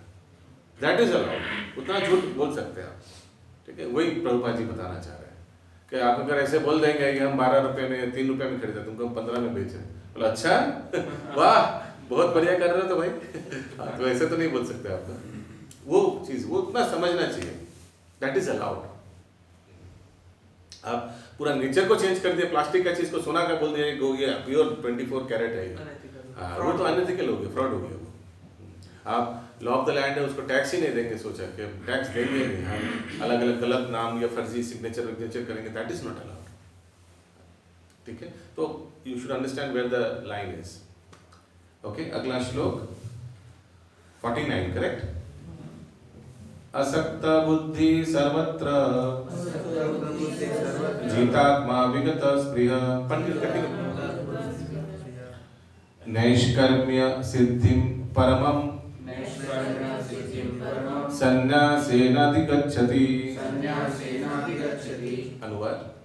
जो आत्मसंयमी है तथा अनासक्त है एवं जो समस्त भौतिक भोगों की परवाह नहीं करता है, वे संन्यास के अभ्यास द्वारा कर्म फल से मुक्ति की सर्वोच्च सिद्धि अवस्था प्राप्त कर सकते हैं। फिर से एक बार अनुवाद। Who can reach that stage? जो आत्मसंयमी तथा अनासक्त है एवं जो समस्त भौतिक भोगों की परवाह नहीं करता, वे संन्यास के अभ्यास द्वारा कर्म फल से मुक्ति की सर्वोच्च सिद्धि अवस्था प्राप्त कर सकते हैं। तात्पर्य। सच्चे संन्यास का अर्थ है कि मनुष्य सदा अपने को परमेश्वर का अंश मानकर ये सोचे कि उसे अपने कार्य के फल को भोगने का कोई अधिकार नहीं है। क्योंकि वे परमेश्वर का अंश है, अतएव उसके कार्य का फल परमेश्वर द्वारा भोगा जाना चाहिए। यही वास्तव में कृष्ण भावनामृत है। जैसे आप लोग को मालूम पर गोपाल कृष्ण गोस्वामी महाराज ऐसा गृहस्थ थे कि बहुत बड़ा जगह नौकरी करते थे, लेकिन अपना पूरा नौकरी पूरा सैलरी आकर श्रील प्रभुपाद को समर्पित, पूरा सैलरी आकर दे देते थे। फिर श्रील प्रभुपाद शायद कुछ महीना लिया, फिर बताने लगा तुम गृहस्थ तुम कैसे अचानक उनको क्लिक किया, हाउ यू आर सर्वाइविंग? नहीं श्रील प्रभुपाद आपका जो, फिर श्रील प्रभुपाद वहाँ से नहीं तुम कुछ रख लो, श्रील प्रभुपाद उससे उठा कर देते थे उनको। तो ये वही बता रहे हैं। फिर से पढ़िए लास्ट सेंटेंस जो पढ़ा आपने। क्योंकि वे परमेश्वर का अंश है, अतएव उसके कार्य का फल परमेश्वर द्वारा भोगा जाना चाहिए। यही वास्तव में कृष्ण भावनामृत। उनका कार्य का फल यानी सैलरी परमेश्वर द्वारा भोगना चाहिए। मठ को दे दिया, मठ को आकर मठ अध्यक्ष को दे दे रहे हैं श्रील प्रभुपाद को, आप डिसाइड आप मठ सेवा में लगाइए, परमेश्वर द्वारा भोगा जाना चाहिए उनका कर्मों का फल। ऐसा ये पूरा सर्वोच्च स्तर का सन्यासी के बारे में बता रहे हैं। आगे। जो व्यक्ति कृष्ण भावनाव्रत में स्थित होकर कर्म करता है वही वास्तव में सन्यासी है। ऐसी मनोवृत्ति होने से मनुष्य संतुष्ट रहता है, क्योंकि वह वास्तव में भगवान के लिए कार्य कर रहा होता है। इस प्रकार वह किसी भी भौतिक वस्तु के लिए आसक्त नहीं होता। वह भगवान की सेवा से प्राप्त दिव्य सुख से परे किसी भी वस्तु में आनंद ना लेने का आदी हो जाता है। सन्यासी को पूर्व कार्यकलापों के बंधन से मुक्त माना जाता है, लेकिन जो व्यक्ति कृष्ण भावनाव्रत में होता है वह बिना संन्यास ग्रहण किए ही यह सिद्धि प्राप्त कर लेता है। ये मनोदशा योगारूढ़ या योग की सिद्ध अवस्था कहलाती है। जैसा कि तृतीय अध्याय में पुष्टि हुई है, यसत्वात् मतिरेव स्यात्। जो व्यक्ति अपने में संतुष्ट रहता है उसे अपने कर्म से किसी प्रकार के बंधन का भय नहीं रह जाता, क्योंकि उनको मालूम है कार्य कुछ गड़बड़ होगा ही नहीं, तो परिणाम भी गड़बड़ नहीं होगा। समझ में आया? ही नोज दैट हम क्या कर्मफल होगा हमारा, क्या हम तो कुछ गलत करते ही नहीं। तो इसीलिए लास्ट सेंटेंस में बता रहे हैं, one is satisfied in himself has no fear of any kind of reaction of for his activity. एक भक्त का जो निष्ठापूर्वक भक्ति भजन कीर्तन कर रहा है, उसको क्या डर है? कार्यफल तो कुछ खराब नहीं होगा, हाँ, लेकिन हो सकता है कि आगे पिछले कार्य की वजह से हम कुछ अगर पनिशमेंट भोग करें, ठीक है, नो प्रॉब्लम। भक्त भक्ति में भक्ति करते रहेगा, अगर पनिशमेंट आएगा भी टेर ही नहीं पाएगा, उसको कोई फर्क नहीं पड़ेगा। हम लोग देखते हैं कि कितना महान भक्त लोग शारीरिक कष्ट अगर कुछ भोग भी रहे हैं, लेकिन कोई फर्क नहीं पड़ रहा है। उनको लगता है कि पूर्व कार्य का कुछ हो गया होगा, या शायद कुछ पूर्व कार्य भी अच्छा ही होगा, लेकिन भगवान कुछ इससे हमको शिक्षा प्रदान कर रहे हैं, ऐसे ही समझते हैं। अगला श्लोक कितना? 50। सिद्धिं प्राप्तो यथा ब्रह्म तथा प्नोति निबोध मे समसेनैव कौन्तेय निष्ठ ज्ञानस्य या पर। तो मैं वो आज बता रहा था ना तुकाराम के बारे में, तो कथा में आता है तुकाराम, वो उनका वाइफ जो लक्ष्मी पूजा करते तो मना किया था एकदम लक्ष्मी पूजा मत करो, क्या दरकार है, डायरेक्ट विठल जी का पूजा करो, तुम धन संपत्ति के लिए लक्ष्मी पूजा कर रहे हो। तो सचमुच लक्ष्मी पूजा करने के वाइफ ने सुना नहीं, तो लक्ष्मी पूजा कंटिन्यू किया। तुकाराम घर छोड़ के चला गया, और फिर सचमुच लक्ष्मी देवी की कृपा से बहुत धन संपदा आया। तो वाइफ दिखा रहा, देखो देखो इतना संपदा आया, तो बोले तुम हम घर ही वापस नहीं आएंगे जब तक तुम ये गरीबों में बांट नहीं दोगे। ऐसा है इनका। हरे कृष्ण। तो वो कभी कभी नहीं चाहते हुए भी, जैसे ऊपर से हम लोग हम एडमिट नहीं करें, लेकिन अंदर से चाह रहता है अर्थ का, तो प्रभु भगवान के सामने तो नहीं बोलते, क्योंकि फिर वो बोलना चाहिए भगवान के सामने, नहीं तो भगवान भी सोचेगा। भगवान को एकदम खुल के बोलना चाहिए, उनको पता तो है ही, पता तो है ही, पता तो है ही, लेकिन लोग हम एक्सेप्ट नहीं करते कि हाँ भगवान ऐसा ये है। वो भी अच्छा है, दो प्रकार का सोच है। कोई बोल सकता है कि भगवान को फिर भी खुल के बोलना चाहिए, कोई बोल चाह है मन में, लेकिन हम रिक्वेस्ट नहीं करते। हाँ, तो कोई ये भी, हाँ, कोई ये भी बोलता है कि नहीं चाह है, लेकिन अभ्यास भी करना चाहिए कि अपना चाहत को दबा के रखेंगे, हाँ, नहीं तो हमेशा निर्लज जैसे भगवान को भौतिक चीज़ ही मांगते रहेंगे, ये भी है। और एक स्कूल ऑफ थॉट है कि जो है मन में पिता है, मांगते रहो, क्या प्रॉब्लम है, पिता है तो अपना ही है, हाँ, कहीं दूसरे से तो नहीं मांग रहे हैं। सोचिए पिता को कैसा लगेगा अगर उसका पुत्र पड़ोसी का अंकल को जाकर बोला, अंकल हमको पेंसिल बॉक्स खरीद दीजिएगा, हमको किताब खरीद दीजिएगा।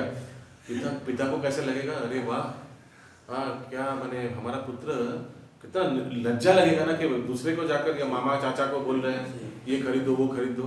हमको माने पिता दे ना दे वो अलग बात है, पूछना मांगना तो पिता को ही चाहिए ना। पर वो अगर चाह है भी तो भगवान का सेवा में लगा देंगे, उसको मन में रखेंगे चाह नहीं, भौतिक चीजों का बारे में बता रहे, भौतिक अभिलाष है। भौतिक अभिलाष तो भोग करने के लिए होता है, भौतिक अभिलाष नहीं हम चाह रहे हैं अगर सेंटर में कृष्ण को रख देंगे तो भोग नहीं होगा ना। हाँ, फिर उसको भौतिक अभिलाष क्यों बोल रहे हैं आप? सेंटर में भगवान को रखें तो भौतिक अभिलाष का बोल, ये तो रॉबिन हुड जैसा हो गया, भगवान टाका दीजिए, मैं उस टाका से आप ही का सेवा करूंगा। डरिए मत, मैं आप ही को ऊपर खर्चा करूंगा। एक्चुअली यही प्लान है। हाँ, एक्चुअली यही प्लान है। ये प्लान है, तो भौतिक अभिलाष कहाँ हो गया? फिर तो खुल से बोलिए, अच्छा से बोलिए, हमारा बहुत इच्छा है, तो वैसे मत बोलिए कि टाका दो, उनको मालूम है क्या देना है। आप इच्छा को प्रकट कीजिए, तरीका का नहीं। आप बोलिए कि हमारा इच्छा है कि आपको बहुत अच्छा, देखिए आपको इधर हमारा इच्छा है कि आपको बहुत अच्छा सिंहासन में बैठा है, ठीक है, ये बोल सकते हैं, ये आपका इच्छा प्रकट कीजिए, माध्यम मत ये कैसा इच्छा पूर्ण होगा वो उनके ऊपर छोड़ दीजिए। आप ऐसे बोल सकते हैं हमारी इच्छा है ये बहुत अच्छा बड़ा सिंहासन, इसके लिए आपको क्या करना पड़ेगा भगवान, आपको हमारा सैलरी में हाइक करना पड़ेगा, ठीक है। आप अगर 200% करेंगे तो फिर ये हो जाएगा आपको, ऐसे नहीं, वो भगवान के ऊपर छोड़ दीजिए, भगवान देखेंगे कैसे से इसको पूर्ण करना है। You express your desire but not the कैसा वे तरीका मत बताइए। यस, कहाँ है हम लोग? 50 श्लोक। श्लोक का हो गया? हाँ, श्लोक हो गया। अनुवाद हे कुंती पुत्र, जिस तरह इस सिद्धि को प्राप्त हुआ व्यक्ति परम सिद्ध अवस्था अर्थात ब्रह्म को जो सर्वोच्च ज्ञान की अवस्था है प्राप्त करता है, उसका मैं संक्षेप में तुमसे वर्णन करूंगा, उसे तुम जानो। भगवान अर्जुन को बताते हैं कि किस तरह कोई व्यक्ति केवल अपने वृत्ति पर कार्य में लगकर परम सिद्ध अवस्था को प्राप्त कर सकता है। यदि यह कार्य भगवान के लिए किया गया हो, यदि मनुष्य अपने कर्म के फल को परमेश्वर की दृष्टि के लिए ही त्याग देता है, तो उसे ब्रह्म की चरम अवस्था प्राप्त हो जाती है। यह आत्म साक्षात्कार की विधि है। ज्ञान की वास्तविक सिद्धि शुद्ध कृष्ण भावनामृत प्राप्त करने में है। इसका वर्णन अगले श्लोकों में किया गया है। बुद्ध्या विशुद्धया युक्तो धृत्यात्मानं नियम्य च शब्दादिं विषयं त्यक्त्वा रागद्वेषौ युद्धस्य च विविक्तसेवी लघ्वासी यथा वा कायमानस ध्यानयोग परा नित्यं वैराग्यं समुपाश्रित अहंकारं बलं दर्पं कामं क्रोधं परिग्रह विमुच्य निर्मम शांतो ब्रह्म भूयाय कल्पते। दिक्कत हो रहा है नीचे बैठने, तो चेयर में बैठिए ना, क्या दिक्कत है? फिर वो एक चेयर दिए तो किसी को भी नीचे दिक्कत होगा बैठने, जबरदस्ती मत बैठिए। यस प्रभु, अनुवाद। अपनी बुद्धि से शुद्ध होकर तथा धैर्य पूर्वक मन को वश में करते हुए इंद्र तृप्ति के विषयों का त्याग कर राग तथा द्वेष से मुक्त होकर जो व्यक्ति एकांत स्थान में वास करता है, जो थोड़ा खाता है, जो अपने शरीर मन तथा वाणी को वश में रखता है, जो सदैव समाधि में रहता है तथा पूर्णतः विरक्त मिथ्य अहंकार, मिथ्य शक्ति, मिथ्य गर्व, काम, क्रोध तथा भौतिक वस्तुओं के संग्रह से मुक्त होता है, जो मिथ्य स्वामित्व की भावना से रहित तथा शांत है, वह निश्चय ही आत्म साक्षात्कार के पद को प्राप्त होता है। डरी मत, इतना कुछ ऐसे ही आ जाता है, ठीक है। बोले भाई गुडनेस, आत्मा साक्षात्कार के लिए इतना कुछ चाहिए क्या? वो ऐसे ही आता है, भगवान का नाम जाप करने से, चार नियम पालन करने से, ऐसे ही ऑल दिस क्वालिटीज कम धीरे-धीरे चेंज होने लग जाता है। जो मनुष्य बुद्धि द्वारा शुद्ध हो जाता है, वह अपने आप को सत्व गुण में अधिष्ठित कर लेता है। इस प्रकार वह मन को वश में करके सदैव समाधि में रहता है। तो आपको अलग से मन को वश नहीं करना पड़ता है। मन को वश करने के लिए क्या है? मंत्र, मन को त्रायते यानी उसको कंट्रोल एडमिनिस्टर करने के लिए मंत्र है। ऑटोमेटिक सब कुछ आ जाता है। आगे वह इंद्रिय तृप्ति के विषयों के प्रति आसक्त नहीं रहता। वह अपने कार्यों में राग तथा द्वेष से इंद्रिय तृप्ति विषय के लिए क्या करना पड़ता है? उसके लिए है हायर टेस्ट। वो कौन सा श्लोक है? हायर टेस्ट मिलने से लोअर टेस्ट चला जाता है ऑटोमेटिकली। विषय निवर्तन्ते निराहारस्य रसोवर्ज्यवसोप्यस्य परम दृष्ट्वा निवर्तते। सो हायर टेस्ट जब दिया जाता है ऑटोमेटिक, एक एक चीज का ऑटोमेटिक कैसे हो जाता है, जब करेगा मन कंट्रोल में आ जाएगा। हायर टेस्ट पाइएगा, लोअर टेस्ट ऑटोमेटिक चला जाएगा। सिगरेट, बीड़ी, तंबाकू ऐसे ही छूट जाएगा, है ना। कितना लोग भक्ति में आने के बाद कितना प्रयास किया है। कोई स्मोकर था, छोड़ने का बहुत प्रयास किया है डॉक्टर के पास, बिकॉज हर एक जो नेगेटिव कार्य हम लोग करते हैं ना भक्ति में आने का, उसका एक फील बैड फैक्टर होता है। जो शराबी या शराब पीने में अच्छा लगता है, लेकिन कहीं ना कहीं हृदय में ये भी उनको मालूम है कि मेरा लिवर खती हो रहा है। हाँ, गिल्ट कॉन्शियस रहता है। जो स्मोकिंग कर उसको मालूम है धुआं अंदर भेज रहा हूँ, फेफड़े का क्या हो रहा होगा, वो उनको मालूम है, लेकिन वो वश में आ गया ना, उसीलिए छोड़ नहीं पा रहा है। लेकिन वही व्यक्ति कितना सरलता से सब कुछ छोड़ जाता है। चाय कब के बाद कब, हाँ ऐसे करके चाय पी रहे जैसे व्यक्ति दवाई जैसे बने एकदम निष्ठापूर्वक लेते हैं वैसे। हाँ, लेकिन आप लोग में भी हो सकता है कि कोई ऐसा होगा, कोई चाय भाई 40 कप 30 कप, हाँ तो कैसे छूट गया पता ही नहीं चला, है ना। उनको याद भी तो नहीं रहता चाय का, जैसे ठंडा में तब भी बोलते कैसे रहते हैं हम लोग बिना चाय का रहे ठंडा में, हम लोग तो याद भी नहीं रहता है कि चाय पीना है। तो भगवान हेल्प करते हैं। हाँ, तो देखिए ये सब ऑटोमेटिक हो रहा है, ये विषय भोग का वासना ऑटोमेटिक चला जाता है। आज बने कुछ आर्टिफिशियली स्पेसिफिकली कुछ नहीं करना पड़ता। हमको अभी भी याद हो, देखिएगा सुबह सुबह जब रात 2-3 बजे ठंड में ट्रेन में आप सफ़र कर रहे हैं, मैं देखा एक माँ बच्चा को उठाए, बाबा बाबा उठ उठ उठ उठ। हाँ, हम सोचा कुछ जरूर कुछ होगा, कुछ स्पेशल कुछ है। चाय से बाबा चाटा खेने, बाबा चाटा गरम गरम खेने। यस, आगे।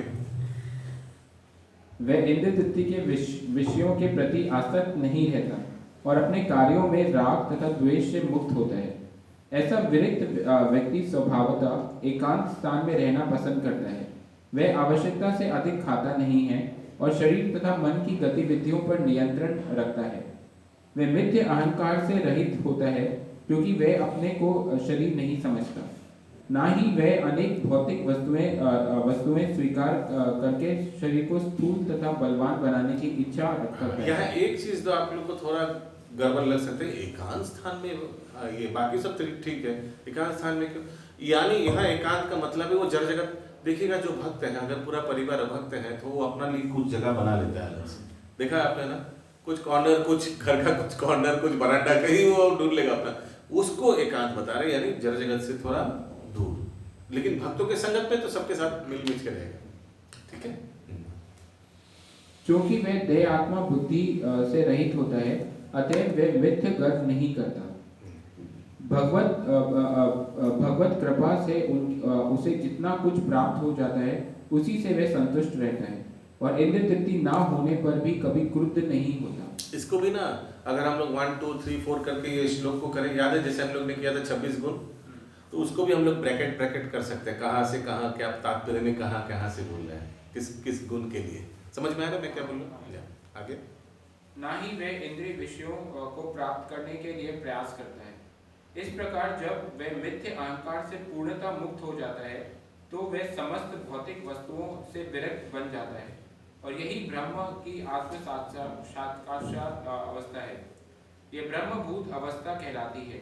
जब मनुष्य देह आत्मा बुद्धि से मुक्त हो जाता है तो वह शांत हो जाता है और उसे उत्तेजित नहीं किया जा सकता। इसका वर्णन भगवत गीता में 2.70 इस प्रकार हुआ है। आप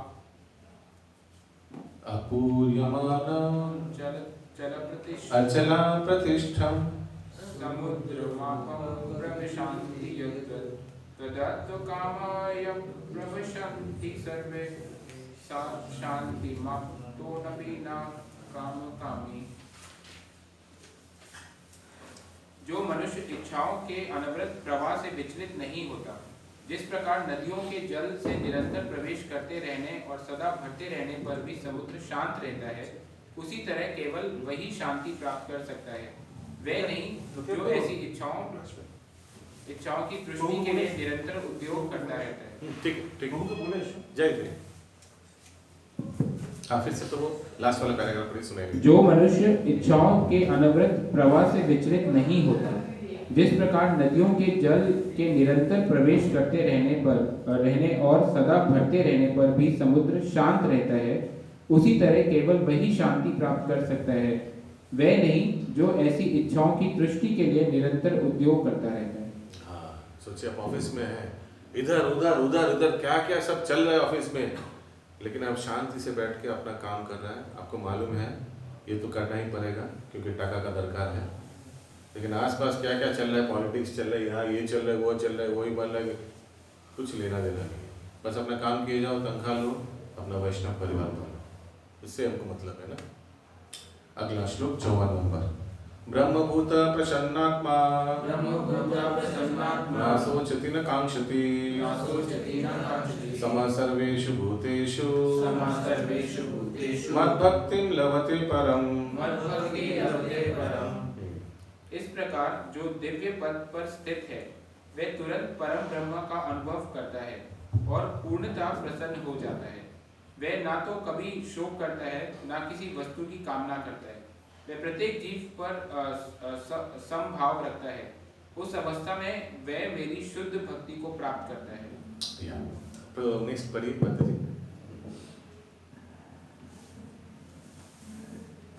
तात्पर्य, निर्विशेषवादी के लिए ब्रह्मभूत अवस्था प्राप्त करना अर्थात ब्रह्मा से तदाकार होना परम लक्ष्य होता है, लेकिन साकारवादी शुद्ध भक्त को इससे भी आगे चलकर शुद्ध भक्ति में प्रवृत्त होना होता है। इसका अर्थ यह हुआ कि जो भगवत भक्ति में रत है वह पहले से ही मुक्त अवस्था, मुक्ति की अवस्था, जिसे ब्रह्मभूत या ब्रह्म से तादात्म्य कहते हैं। हरे कृष्ण। समझ में आया? मायावाद के लिए ब्रह्मभूत क्या है? भगवान में विलीन हो जाना, छोटा ब्रह्मा, हम ही भगवान हो जाएंगे, वही ब्रह्मभूत है, वही जीवन का उद्देश्य है, वही जीवन का परिपूर्णता है, वही सक्सेस है जीवन का उनके लोग के लिए। हम लोग के लिए क्या है? डेस्टिनेशन क्या? ऑलरेडी व्यक्ति भक्ति आप लोग जो हिंदी में भक्ति लिखा है ना, मालूम है इंग्लिश में क्या लिखा है उसके लिए? भक्ति का इंग्लिश सिनोनिम प्रभुपाद ने क्या दिया है मालूम है किसी को? Devotional service. कोई बोल सकता है ये तो वर्ड टू वर्ड नहीं हुआ, भक्ति माने डिवोशनल, ये सर्विस वर्ड क्यों ऐड किया गया है? क्योंकि सर्विस बिना भक्ति नहीं है।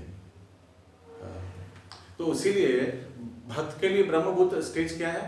भगवान की सेवा में लग रहा है ना, वही कोई अगर माला सेवा कर रहा है, किचन सेवा कर रहा है, भगवान में कोई भोग आरती जो भी कुछ कर रहा है वही भक्ति है, भगवान का नाम जाप कर रहा है, वही भक्ति, वही ब्रह्मभूत स्टेज है। न सुख करता है, न किसी वस्तु की कामना करता है, न सोच के करना चाहिए। यस, लास्ट ये दांत वाला एक उदाहरण है, वो थोड़ा पढ़ लीजिए। जो दांत तोड़ना जैसा है, वो सांप का दांत, देखिए इसी तात्पर्य में लास्ट वाला है। लास्ट 3-4 सेंटेंस, पैराग्राफ तो बहुत लंबा है, लास्ट लेकिन से पढ़ूं।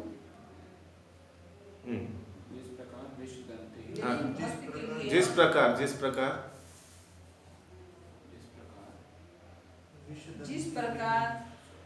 विसदंत विहीन सर्व से कोई भय नहीं रहता, उसी प्रकार स्वतः इंद्रियों को कोई भय नहीं रह जाता। इस संसार उस व्यक्ति के लिए दुखमय है जो भौतिकता से ग्रस्त है, लेकिन भक्त के लिए समग्र जगत वैकुंठ तुल्य है। इस ब्रह्मांड का महान से महानतम पुरुष भी भक्त के तो उसके लिए वैकुंठ तुल्य है। उसका दांत ऑलरेडी तोड़ चुका है, उसका इंद्रिय ऑलरेडी निष्क्रिय हो चुका है। इसीलिए अभी कोई नॉनवेज रेस्टोरेंट के आसपास जाना या कोई सिगरेट स्मोकिंग वाले के आसपास जाने में कोई प्रॉब्लम नहीं पड़ता है। वही व्यक्ति जो आगे चाय का लिए अभी भी अगर चाय का स्मेल अंदर घुस गया तो कोई प्रॉब्लम नहीं होता है, क्योंकि उनका ऑलरेडी वो विषैला दांत तोड़ दिया है। जो सांप का जो 20 वाला दांत होता है ना, वो निकाल दिया गया है। उसीलिए देखिएगा जो स्नेक चार्मर है, सपुर है जो है ना, वो उसी के लेके खिलाते हैं, उसका खिला दिखा रहा है, क्योंकि उसका दांत ऑलरेडी जो कुछ उससे डर नहीं है ना। तो उसी तरह भक्त लोग को भी अपने इंद्रियों से डर नहीं है। लेकिन इसीलिए मैं उसको रोका, इसीलिए इसको प्रभुपाद बताते थे कि प्रभुपाद को कोई प्रभुपाद प्रवचन, हमको सबसे ज़्यादा डर क्या है, आपको सबसे प्रभुपाद बताया, हमको सबसे ज़्यादा डर है कि हमारे भक्त माया से डरते नहीं है। प्रभुपाद बताते हैं कि माया से डरना चाहिए, अपने आप को माया से लड़काना नहीं चाहिए।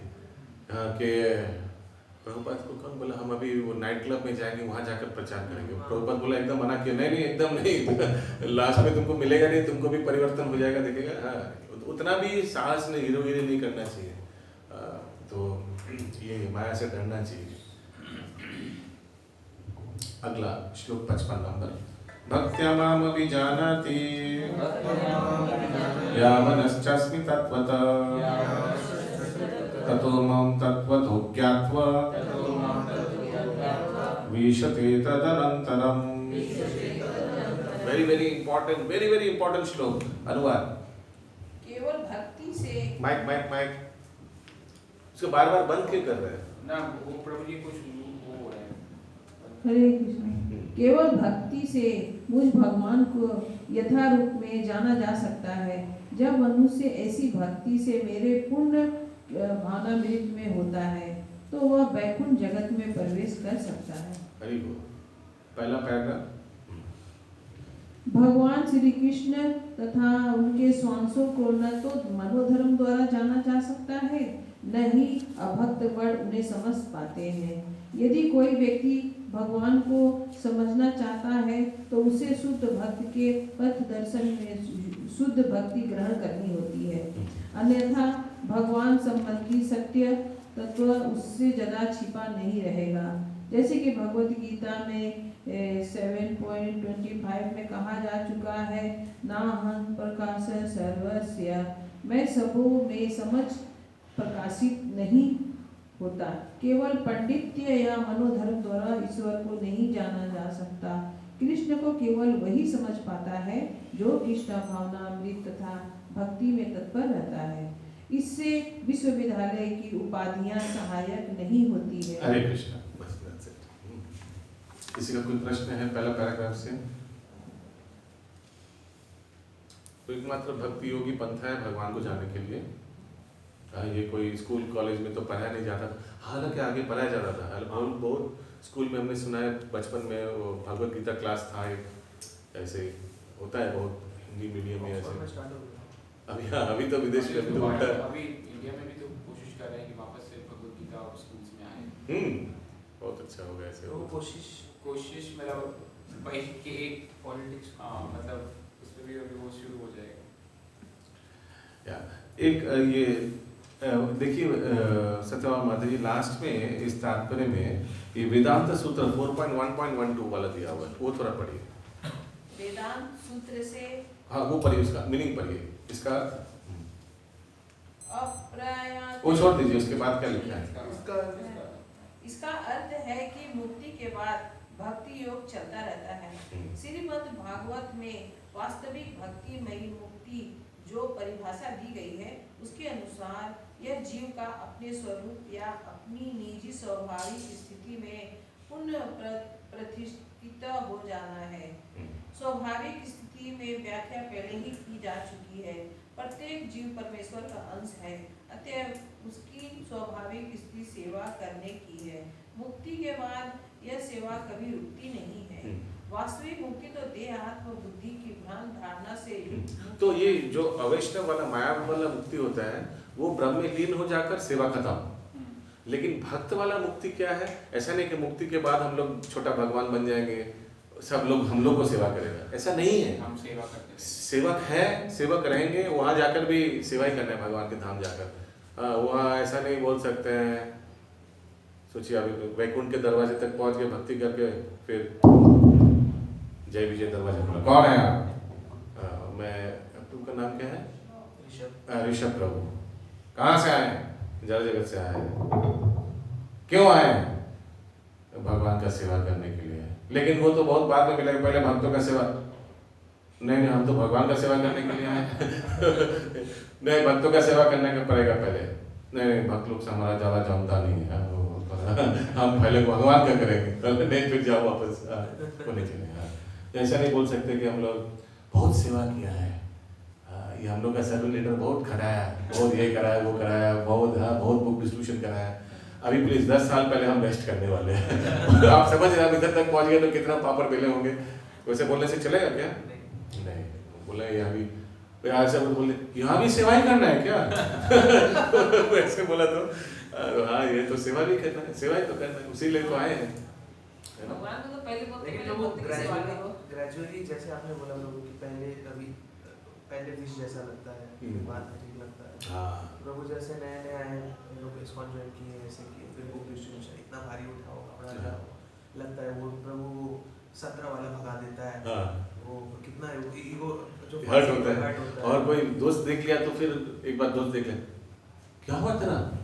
ऐसे करके बोले क्या हुआ तेरा? क्यों रास्ते पे आ गए? प्रभु एक फ्रेंड देख लिया, वो वीडियो बना लिया, फ्रेंड ग्रुप में डाल दिया, इतना सारा फोन आने लगा, क्या हुआ हेल्प करना है। प्रभु एक फ्रेंड तो फोन करके बोली कि do you need any help? Yes we need help. Yes, good point. ऐसा होता है। हम लोग ये पूजा करने आते हैं, कितना साल 2016 से इधर मंदिर में पूजा कर रहे हैं। वो पहन के आते हैं और बाइक चलाकर, अरे क्यों जी? अरे क्यों जी? वो बोले कितना बार पूछोगे, कुछ हुआ नहीं, बता देंगे कुछ होने से। हरे कृष्णा। अगला श्लोक 56। तो ये मुक्ति, ये समझ में आ रहा है वैष्णव मुक्ति और मायावाद मुक्ति वाला? ऐसा अपना मुक्ति मीन्स इंग्लिश में लिखा है पुनर्स्थापित, अपना कॉन्स्टिट्यूशन, अपना स्वरूप का पुनर्स्थापित, ऐसे कुछ लिखा हुआ है। वो सेंटेंस पढ़ी अभी आपने पढ़ा, पुनर्प्रतिष्ठा पाते। हाँ पुनः ऐसे मृत्यु हो गया, फिर नया शरीर मिला, फिर से भगवान के धाम में जाकर ठीक है स्वरूप मिल गया, लेकिन फिर से ही अपना सेवा कंटिन्यू करना है, जो भी अपना सिद्ध स्वरूप का सेवा है। भगवान के धाम में हर एक का एक सिद्ध स्वरूप है। जैसे फॉर एग्जांपल मणिभूषण प्रभु, हाँ उनका एक सिद्ध स्वरूप है भगवान के धाम में। शायद वो भगवान के लिए पान बनाते हैं, ठीक है, ठाकुर जी के लिए तांबूल पान बनाते हैं, वही उनका स्वरूप है, वही सेवा है उनका। हर एक का एक सिद्ध स्वरूप है, सिद्ध सेवा भी है। तो प्रभु जो यहाँ सेवा कर रहे हैं वही हम वहाँ भी सेवा करना चाहते हैं। अच्छा फिर उज्जैन बोलिएगा नहीं, हम क्या सेवा करना चाहता है? मैं यहाँ किचन सेवा किया था, वही मिलेगा ना? नहीं वहाँ तो माला सेवा मिलेगा? नहीं नहीं नहीं नहीं, ये नहीं, मतलब अच्छा वहाँ भी सेवा ही मिलेगा ये। हाँ यस, वहाँ सेवा तो मिलेगा, सेवा ही सेवा रहेगा। यस, लेकिन वही कुछ भी सेवा के लिए रेडी रहना चाहिए। यहाँ भी कुछ भी सेवा के लिए रेडी रहना चाहिए। फिर भी एक्चुअली सेवा के लिए वेट नहीं करना चाहिए। आपका क्या स्वभाव है, आपका क्या इच्छा है, वो अपने लीडर, अपने एडमिनिस्ट्रेटर को अपना बोलना चाहिए। You should tell your reveal your skills to your spiritual master. परम पूज्य गौर गोविंद स्वामी महाराज का एक बहुत अच्छा प्रवचन आता है, देखिएगा यूट्यूब में, बहुत प्रसिद्ध है। महाराज का बहुत पैशनेट वॉइस में महाराज बोलता है, one should go to his spiritual master and tell him, hey Gurudev, कैसे मैं आपका सेवा करना चाहता हूँ, how you want to put me in Lord's service, we should ask our spiritual master। जाकर बोलना चाहिए, हे गुरुदेव कैसे आप मेरे को भगवान की सेवा में नियुक्त करना चाहते हैं। we should go and ask, not wait कब गुरुदेव आकर बोलेगा तब सेवा करेंगे। कभी गुरुदेव बिजी है, गुरुदेव का 500 शिष्य है, हर एक को जाकर इतना याद रखेगा थोड़ी। आपको जाकर बोलना है, गुरुदेव मेरे को बहुत ही अच्छे कंप्यूटर अच्छा लगता है। गुरुदेव यहाँ मीन्स जो भी रिप्रेजेंट, आपका जो भी अथॉरिटी है, जाकर बोलना चाहिए हमको कंप्यूटर अच्छा लगता है, बहुत हमको ये सब आता है, ये सब आता है, जाकर बोलना चाहिए। फिर गुरुदेव सोचेगा हाँ अरे तो चाहिए हमको, अपने को वीडियोज़ बनाना पड़ता है, आप थोड़ा इसको हेल्प कर सकते हैं, टीम बना देंगे एक्सेट्रा। जाकर बोलना चाहिए हमको बहुत अच्छा कुकिंग अच्छा आता है, हम इच्छा है कि हम डीटी किचन में ठाकुर जी के लिए हम ये बना सकते हैं, वो बना सकते हैं, हाँ इसे बोलना चाहिए। फिर उस हिसाब से गुरुदेव आपको नियुक्त करेगा। Don't wait for service to come, go and reveal what you are skillful. आपका क्या क्या स्किल्स है, डेवलप किया है आपने 30-40 साल में, उसको कैसे भगवान की सेवा में लगा सकते हैं। एक्चुअली जो आप इतना सालों से किया है, जिसमें आप पटु है, उसको अगर भगवान की सेवा में लगाए तो वो ज़्यादा अच्छा होगा ना कि कोई नया वाले व्यक्ति को सेवा में लगाएगा। इसीलिए याद रखना चाहिए कि सेवा, ये हम लोग ऐसा नहीं कि मंदिर में आकर हम कुछ सेवा करें तो भगवान का हेल्प हो जा रहा है ऐसा नहीं है, अपना हेल्प हो रहा है, अपना हेल्प हो रहा है कि सर्विस में रहकर हम अपना इंद्रियों को दूषित होने से बचा रहे हैं। कितना कुछ सीखने मिलता है, कितना सारा वैरायटी सीखने मिल जाता है। यस, आपको एक वैरायटी आता है, देखिएगा उधर 20 माता जी है, आपसे ज़्यादा 2000 गुण पटु, आप सोच रहे थे कि हम ही हीरो है। हाँ ऐसा आता है ना, इस्कॉन में आने के आगे मेरे जैसे कोई नहीं है इधर, आई एम द बेस्ट। फिर आकर देखिएगा माय गुडनेस, एक से बढ़कर एक इधर, एक से बढ़कर एक है। एक दूसरे से सीख लेते हैं। अगला श्लोक 56 करेक्ट हो गया श्लोक। सर्वकर्मण्यपि सदा कुर्वाणो मद्व्यपाश्रया मत्प्रसादात् अवाप्नोति शाश्वतं पदमव्ययम्। मेरा शुद्ध भक्त मेरे संरक्षण में समस्त कार्यों में संलग्न रह करके भी मेरी कृपा से नित्य तथा अविनाशी धाम को प्राप्त होता है। हरि बोल। अंडर माय प्रोटेक्शन, तात्पर्य मत व्यापाश्रय शब्द का अर्थ है परमेश्वर के संरक्षण में भौतिक कलशपत में रहित होने के लिए शुद्ध भक्त परमेश्वर है। फुल स्टॉप है उसके बाद, फिर से पढ़िए। मत व्यापाश्रय शब्द का अर्थ है परमेश्वर के संरक्षण में भौतिक कलशमत से रहित होने के लिए शुद्ध भक्त। वो कंटिन्यूएशन है क्या? ना, फुल स्टॉप है ना, फिर भौतिक। हाँ, ये जो पूर्ण विराम लगा ठीक है, हाँ, आगे आगे। ईश्वर के संरक्षण होने के लिए शुद्ध भक्त परमेश्वर या उनके प्रतिनिधि स्वरूप गुरु के निर्देशन में कर्म करता है। उसके लिए समय की कोई सीमा नहीं है। वह सदा 24 घंटे 100% परमेश्वर के निर्देशन में कार्य में संलग्न रहता है। ऐसे भक्त पर जो कृष्ण भावना माइक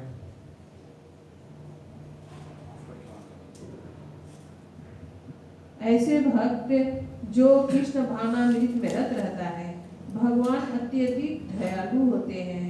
वह समस्त कठिनाइयों के बावजूद अंतर्गतवा दिव्य धाम या कृष्ण लोक को प्राप्त करता है। वहाँ उसका प्रवेश सुनिश्चित रहता है, इसमें कोई संशय नहीं है। उस परम धाम में कोई परिवर्तन नहीं होता। यहाँ प्रत्येक वस्तु शाश्वत है, अनिश्वर तथा ज्ञानमय होती है। ये भगवान बता रहे हैं, लेकिन भक्त इसके लिए एक्चुअली भगवान का सेवा नहीं करते और भगवान के धाम जाना है, इसीलिए भगवान का धाम ये है वो है। एक्चुअली स्वर्ग अपवर्ग नरकेषु अपितुल्यथ दर्शन है। भगवान भक्त को जहाँ भी भेजेंगे प्रचार के लिए, सेवा के लिए, भक्त रेडी हो जाते हैं भगवान के लिए। तो अपने आप को लकी समझता है, भगवान ने मुझे चुना। हाँ, श्रील प्रभुपाद को एक भक्त ने पूछा था, Prabhupada where will you be next life? तो प्रभुपाद ने क्या जवाब दिया था? Hellish planets. प्रभुपाद बोले हेलिश प्लैनेट्स में जाएंगे। हाँ, लेकिन क्या लग रहा है आप लोगों को, वहाँ जाकर प्रभुपाद क्या अपना पनिशमेंट भोग कर रहेंगे? वो नहीं, क्यों जाएंगे वहाँ? प्रचार करने के लिए हेलिश प्लैनेट्स। कहीं भी भेजे प्रभुपाद को कोई फर्क नहीं पड़ता। प्रभुपाद के लिए अमेरिका जाने के लिए जैसे आजकल होता है अमेरिका जाएंगे, वैसे था क्या प्रभुपाद के लिए? No, not at all. बहुत अच्छे थे प्रभुपाद राधा दामोदर मंदिर में। एक साधु के लिए क्या हो सकता है? राधा दामोदर मंदिर में महाप्रसाद आ रहे हैं, अलग रूम मिल गया, कमरा मिल गया और क्या हो सकता है? और वो भी कमरे में खिड़की है जिससे आप रूप गोस्वामी जीव गोस्वामी का समाधि दर्शन कर सकते हैं। आइडियल एक 70 साल के बुजुर्ग वैष्णव के लिए और क्या चाहिए? लेकिन he was ready to go to Bowery. America जाकर जहाँ 4 नियमों का हर एक गली में उल्लंघन होता है, उस सबसे जघन्य समाज में भी जाकर श्रील प्रभुपाद सबको वैष्णव बना लिया। यह है वैष्णवों का गुण। वैष्णवों का गुण क्या होता है? जितना चंदन जैसा होता है, जितना उसको मारिएगा, जितना चंदन वृक्ष को जितना मारिएगा क्या होगा? सुगंधी में निकलेगा, है ना, सुगंधी निकलेगा। वैष्णव को जितना भी नेगेटिव सिचुएशन में डालिए ना, कुछ नहीं होगा। नेगेटिव सिचुएशन को बदल देगा, उस परिस्थिति को बदल देगा, उसको पॉजिटिव सिचुएशन बना देगा। ये है वैष्णव का गुण। हाँ, जब जेल में सब ये हरिनाम वाले को रशिया में लॉकअप में रख दिया था, तो उन लोग ने वो रशिया का जेल में जब करते करते बाकी को भी हरिनाम श्रवण करवा दिया था ना। अगला श्लोक कितना? 57। चेतसा सर्व कर्माणि मयि संन्यास्य मत्परम् बुद्धि योगम उपाश्रित्य मच्चित्ता सततं भव। नेक्स्ट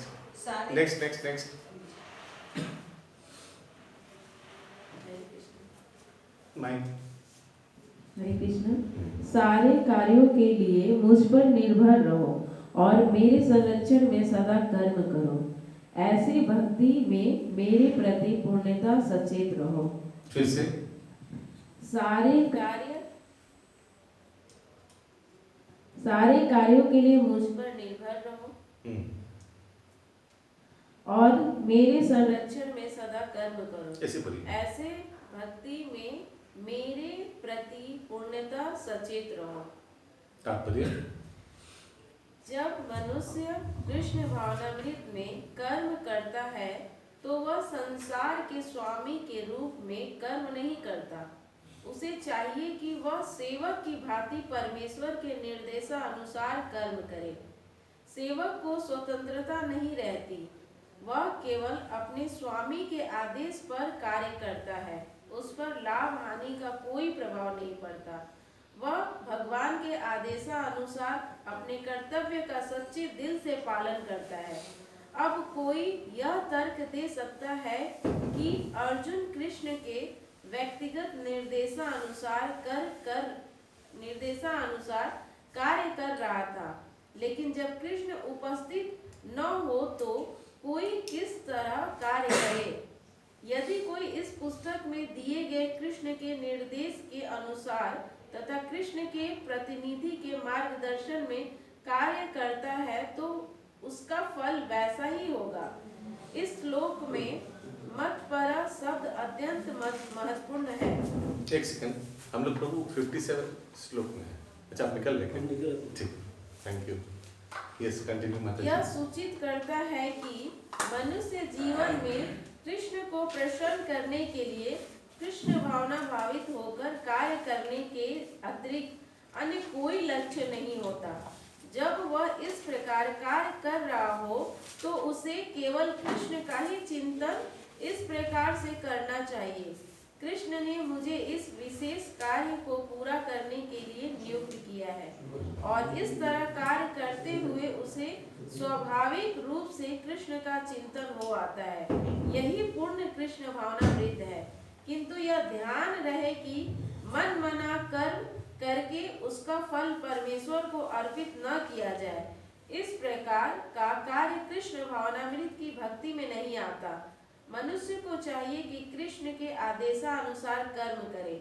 यह अत्यंत महत्वपूर्ण बात है। कृष्ण का यह आदेश गुरु परंपरा द्वारा प्रमाणिक गुरु से प्राप्त होता है। अतएव गुरु के आदेश को जीवन का मूल कर्तव्य समझना चाहिए। यदि किसी को प्रमाणिक गुरु प्राप्त हो जाता है और वह निर्देशानुसार कार्य करता है तो कृष्ण भावना में जीवन की सिद्धि सुनिश्चित है। Very good. तो हम लोग देखते हैं कि वैसे गुरु के आदेश आता है कि मायापुर में जाओ और एक बहुत बड़ा बिल्डिंग निर्माण करो, बहुत लंबा बिल्डिंग निर्माण करो। हम लोग 1 महीने में ही हम लोग वहाँ आ रहे हैं। श्रील प्रभुपाद ने परम पूज्य जयप्रकाश स्वामी गुरु महाराज को बुलाया ऐसे। तो जयप्रकाश स्वामी महाराज बोला, प्रभुपाद हम कभी कंस्ट्रक्शन में I don't have any knowledge, नहीं, डोंट वरी, गो। ऐसे श्रील प्रभुपाद के आदेश श्रीधार्य करके महाराज आ गए।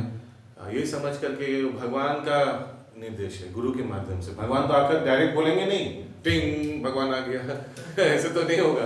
भगवान तो गुरुदेव के माध्यम से, अथॉरिटी के माध्यम से ही तो ये संदेश भेजेगा।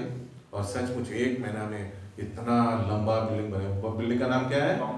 Long building. बिल्डिंग का नाम ही हो गया लॉन्ग बिल्डिंग। वो चक्र भवन है ना, चक्र भवन। कहाँ से कहाँ तक देखा आपने? पूरा जो लंबा नए वाले मंदिर के सामने से पूरा दिखता है। तो ऐसे निर्माण कर लिया, क्योंकि श्रील प्रभुपाद सब विदेशी भक्त लोग को लेकर आएंगे और रहने का व्यवस्था करना थी। That was the first Mayapur building. अगला श्लोक 58, वेरी वेरी इंपॉर्टेंट। मच्चित्त सर्व दुर्गानि मत्प्रसादात् तरिष्यसि तथा चित्त्वम् अहंकारं न श्रोष्यसि विनक्ष्यसि। वेरी इंपॉर्टेंट, बहुत ध्यान से सुनिए अनुवाद। यदि तुम मुझसे भावना भावित होगे तो मेरी कृपा से तुम बद्ध जीवन के सारे अवरोधों को लांघ जाओगे।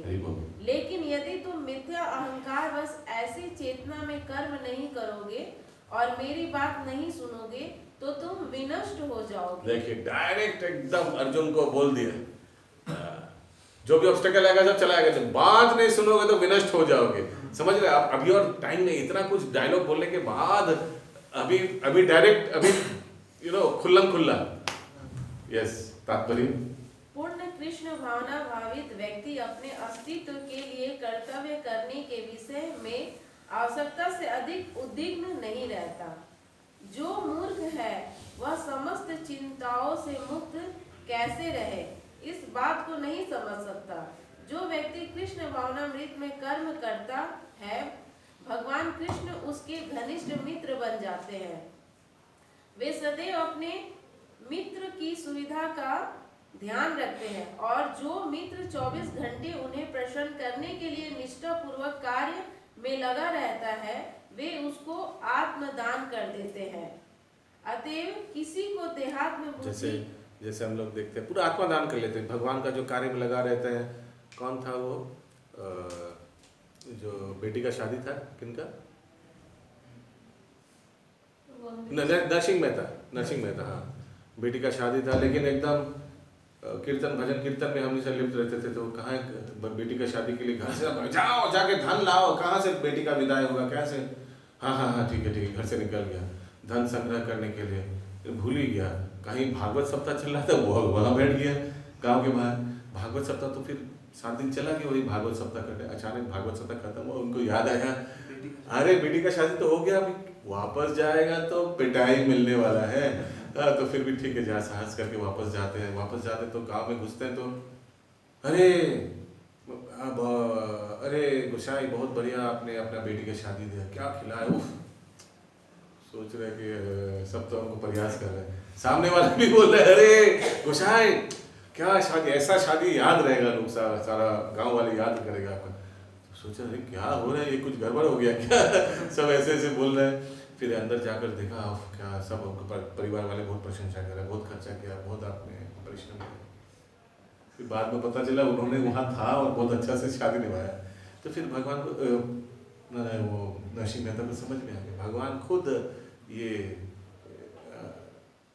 हमने एक प्रवचन में भी सुना कि अगर हम लोग जब के समय कभी कभी होता है ना कि हम लोग लिख रखते हैं कि क्या क्या to do list pen paper में, क्योंकि जब के समय सब याद आता है क्या करना चाहिए ये होता है ना। तो कोई भक्त बता रहे थे, एक्चुअली प्रेम स्वरूप प्रभु का क्लास में प्रेम स्वरूप प्रभु बता रहे थे कि उस समय अगर ये सब क्या क्या टू डू लिस्ट ये सब ना करके अगर हम लोग जब करें तो जो टू डू लिस्ट है ना वो भगवान खुद ये सब टू डू लिस्ट को डू कर देता है। हरी हरी बोल। तो इसीलिए वो सब सोचना नहीं चाहिए टू डू क्या क्या हाँ वो उस समय उस का ध्यान मत दीजिए। उस समय इसीलिए बोला ना कुछ अगर आप कहीं घर में घूमते घूमते जब कीजिएगा तो दिखेगा ये थोड़ा मैला है तो साफ करना पड़ेगा। एक काम करते हैं दाहिने हाथ से जब बाएं हाथ से कटका तो ऐसे में पोछा लगाएंगे हरे कृष्णा ऐसे ऐसे करके। हाँ तो इसीलिए कुछ देखिए मत, इसीलिए मैंने बोला ना घूमिए दीवार को देखिए 16 माला जब कीजिए, दीवार को देख कर देखिए क्या क्वालिटी जब हुआ। कभी एक दिन कर लिया ना आप या कल कर लिया ना याद रखिएगा, बैठिए एंड स्टार्ट टू फिनिश। मैं 16 माला भी करने वाला हूँ, उसके बाद ही उठूंगा। ये प्रण लेकर बैठिए, 16 माला देखिएगा ऐसे ऐसे हो जाएगा। क्वालिटी देखिएगा क्या हुआ, मक्खन जैसा क्वालिटी होगा और आपको जो बोला मैंने तृप्ति होगा करके, यू विल फील सेटिस्फाइड। सचमुच बहुत दिन बाद आज 16 माला अच्छा हुआ ऐसे लगेगा। मॉर्निंग वॉक वगैरह में जब अच्छा है वो एक दिन में 2 शिकार, वेट भी घट जाएगा और कैलोरीज भी बर्न हो जाएगा, 2000 स्टेप्स न के 10,000 स्टेप्स भी हो जाएगा, 16 माला भी हो जाएगा। लोगों के देखेंगे ये देखेंगे कितना कुछ याद आएगा। एक सफेद दीवार देखने से क्या याद आ सकता है पहले हमको बताइए। एक सफेद दीवार देखने से क्या याद आ सकता है आपको? कुछ नहीं याद आएगा, कुछ नहीं याद आएगा। तो इसका मतलब मन मना भव मत भक्त तो हो ही गया, मन तो ठाकुर जी में लगा ही गया। जैसे ब्रह्मचारी प्रभु जी बता रहे थे कि मॉर्निंग वॉक समय जैसे हम जा रहे हैं दौड़ रहे हैं, कुछ लेडी भी आना जाना कर रही है मॉर्निंग वॉक में, तो उसको मन में मेरे दिमाग में आया अगर एब्सेंट भी तुमने आज तो आई नहीं, ऐसा मन में आ सकता है। क्या ये आप बोल रहे हैं? मैं नहीं बोल रही। अच्छा तब ठीक है। तो वही ठीक है, उसीलिए प्रभु जी बहुत लोग होते हैं कि मोबाइल में राधा कृष्ण का फोटो मतलब ओपन करके फिर जब कर देते हैं। इसका मतलब आप भगवान का नाम और भगवान का रूप में भेद कर रहे हैं। मैं फिर से बोल रहा हूँ, ध्यान से सुनिए। इसका मतलब क्या है कि आप भगवान का नाम और भगवान का रूप में भेद करते हैं। इसीलिए आपको एक रूप का दरकार पड़ा ना कि नाम से आपको काफ़ी नहीं है, you need some other support. भगवान का रूप का भी आश्रय लिया आपने, भगवान का नाम में सब कुछ है। नाम नामकारी बहुधा सर्वशक्तिश। प्रभु जी जैसे जब करते समय वो रूप मन में चल रहा है तो ठीक है, वो चल रहा है मन में, क्या कर सकता है। लेकिन याद रखिएगा वो नाम रूप भगवान का नाम। इसीलिए हरिदास ठाकुर क्या करते थे, आप देखे होंगे मायापुर मंदिर में भी है, और दीवार में लिख देते थे हरे कृष्णा दो वर्ड करके, हरे कृष्ण कृष्ण कृष्ण हरे राम राम राम। दीवार में लिख रहे थे, उसको देखते थे। वही नाम रूप है, वही नाम भगवान, वही नाम प्रभु है। ये दो करके वर्ड करके लिखते थे हरिदास ठाकुर दीवार में। आप देखे होंगे मायापुर में भी ऐसा है, देखे होंगे पंचतत्व के साइड में है शायद। सामने बैठ के जब देखिए वही भगवान को देखिए, वही भगवान है। नाम ईश्वर। हाँ अभी हम देखा, हम लोग कहाँ गए थे, हाँ मोती झील में भी वैसे ही बनाया है। मोती झील मंदिर में भी देखिए गौरनीता है, ऐसे बंगाली में लिखा है या इंग्लिश में, इस साइड बंगाली में ऐसे लिखा हुआ है कि बैठ के भगवान का नाम वही कहीं लिख लीजिए ना, प्रिंट आउट ले लीजिए या दीवार में लिख लीजिए, वही देखिए 16 माला जब हो जाएगा बहुत अच्छा होगा। हरे कृष्ण कृष्ण कृष्ण हरे हरे, हरे राम राम राम हरे हरे। फिर से हरे कृष्ण मतलब नाम में भगवान में कोई अंतर नहीं है। और कुछ नहीं चाहिए, देखो don't need to see anything else. Continue please. अतएव किसी को देहात्म बुद्धि के मिथ्या अहंकार में नहीं बह जाना चाहिए। उसे झूठे ही यह नहीं सोचना चाहिए कि वह प्रकृति के नियमों से स्वतंत्र है या कर्म करने के लिए मुक्त है।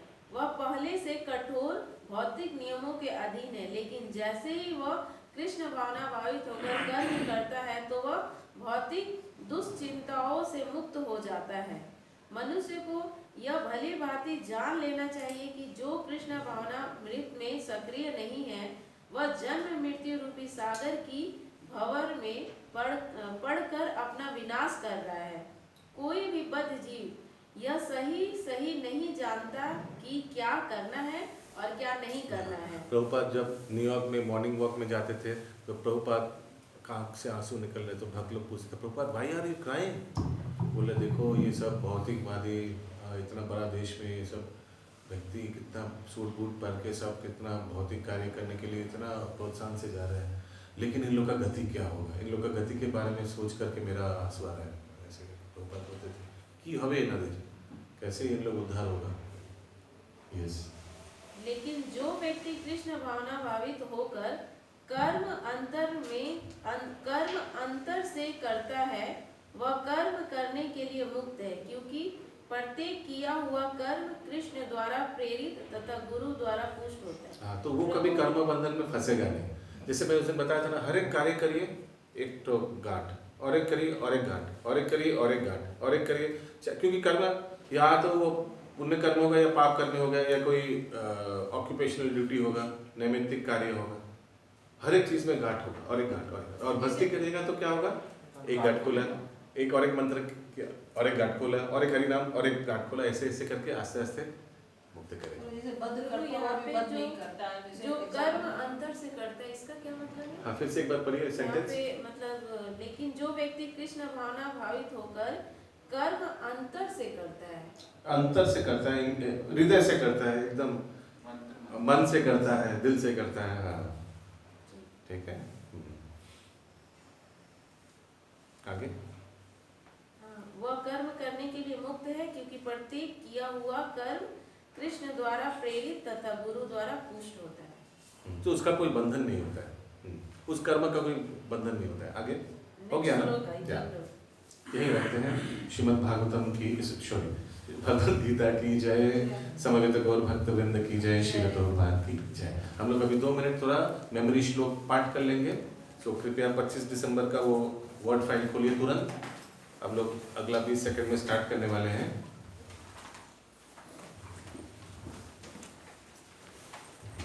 प्लीज क्लास में घुसते ही पी लिख दीजिएगा अटेंडेंस के लिए। इतना सिंपल बना देंगे अटेंडेंस का तरीका। खुला सब आपने?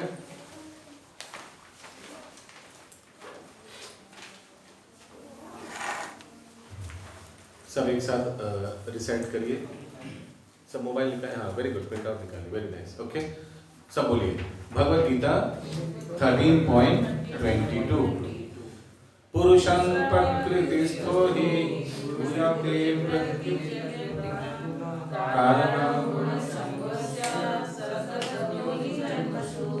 भगवद गीता 13.23। उपदेष्टानुमन्तश्च भक्तभोक्तमहेश्वर परमात्मेति चाप्युक्तो पुरुषपरा। भगवद गीता 14.26। वाचार्योपचार्येण भक्ति योगेन सेवते सगुणासक्तिज्ञानं ब्रह्मभूयाय कल्पते।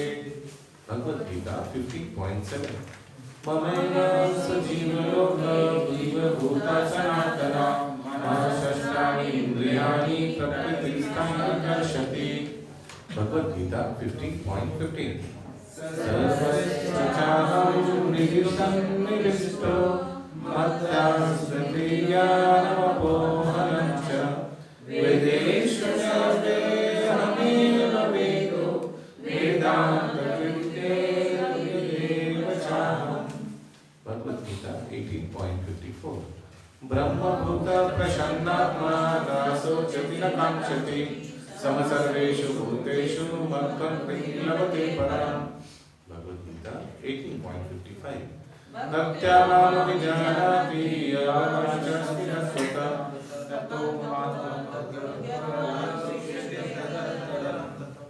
भगवद गीता 18.65। मन्मना मम मद्भक्तो मद्याजी मां नमस्कुरु मामेव शसि सत्कर्ते प्रतिजानो प्रियोऽसि मे। भगवद गीता 18.66। सर्वधर्मान् परित्यज्य मामेकं शरणं व्रज अहं त्वं सर्वपापेभ्यो मोक्षयिष्यामि मा शुचः।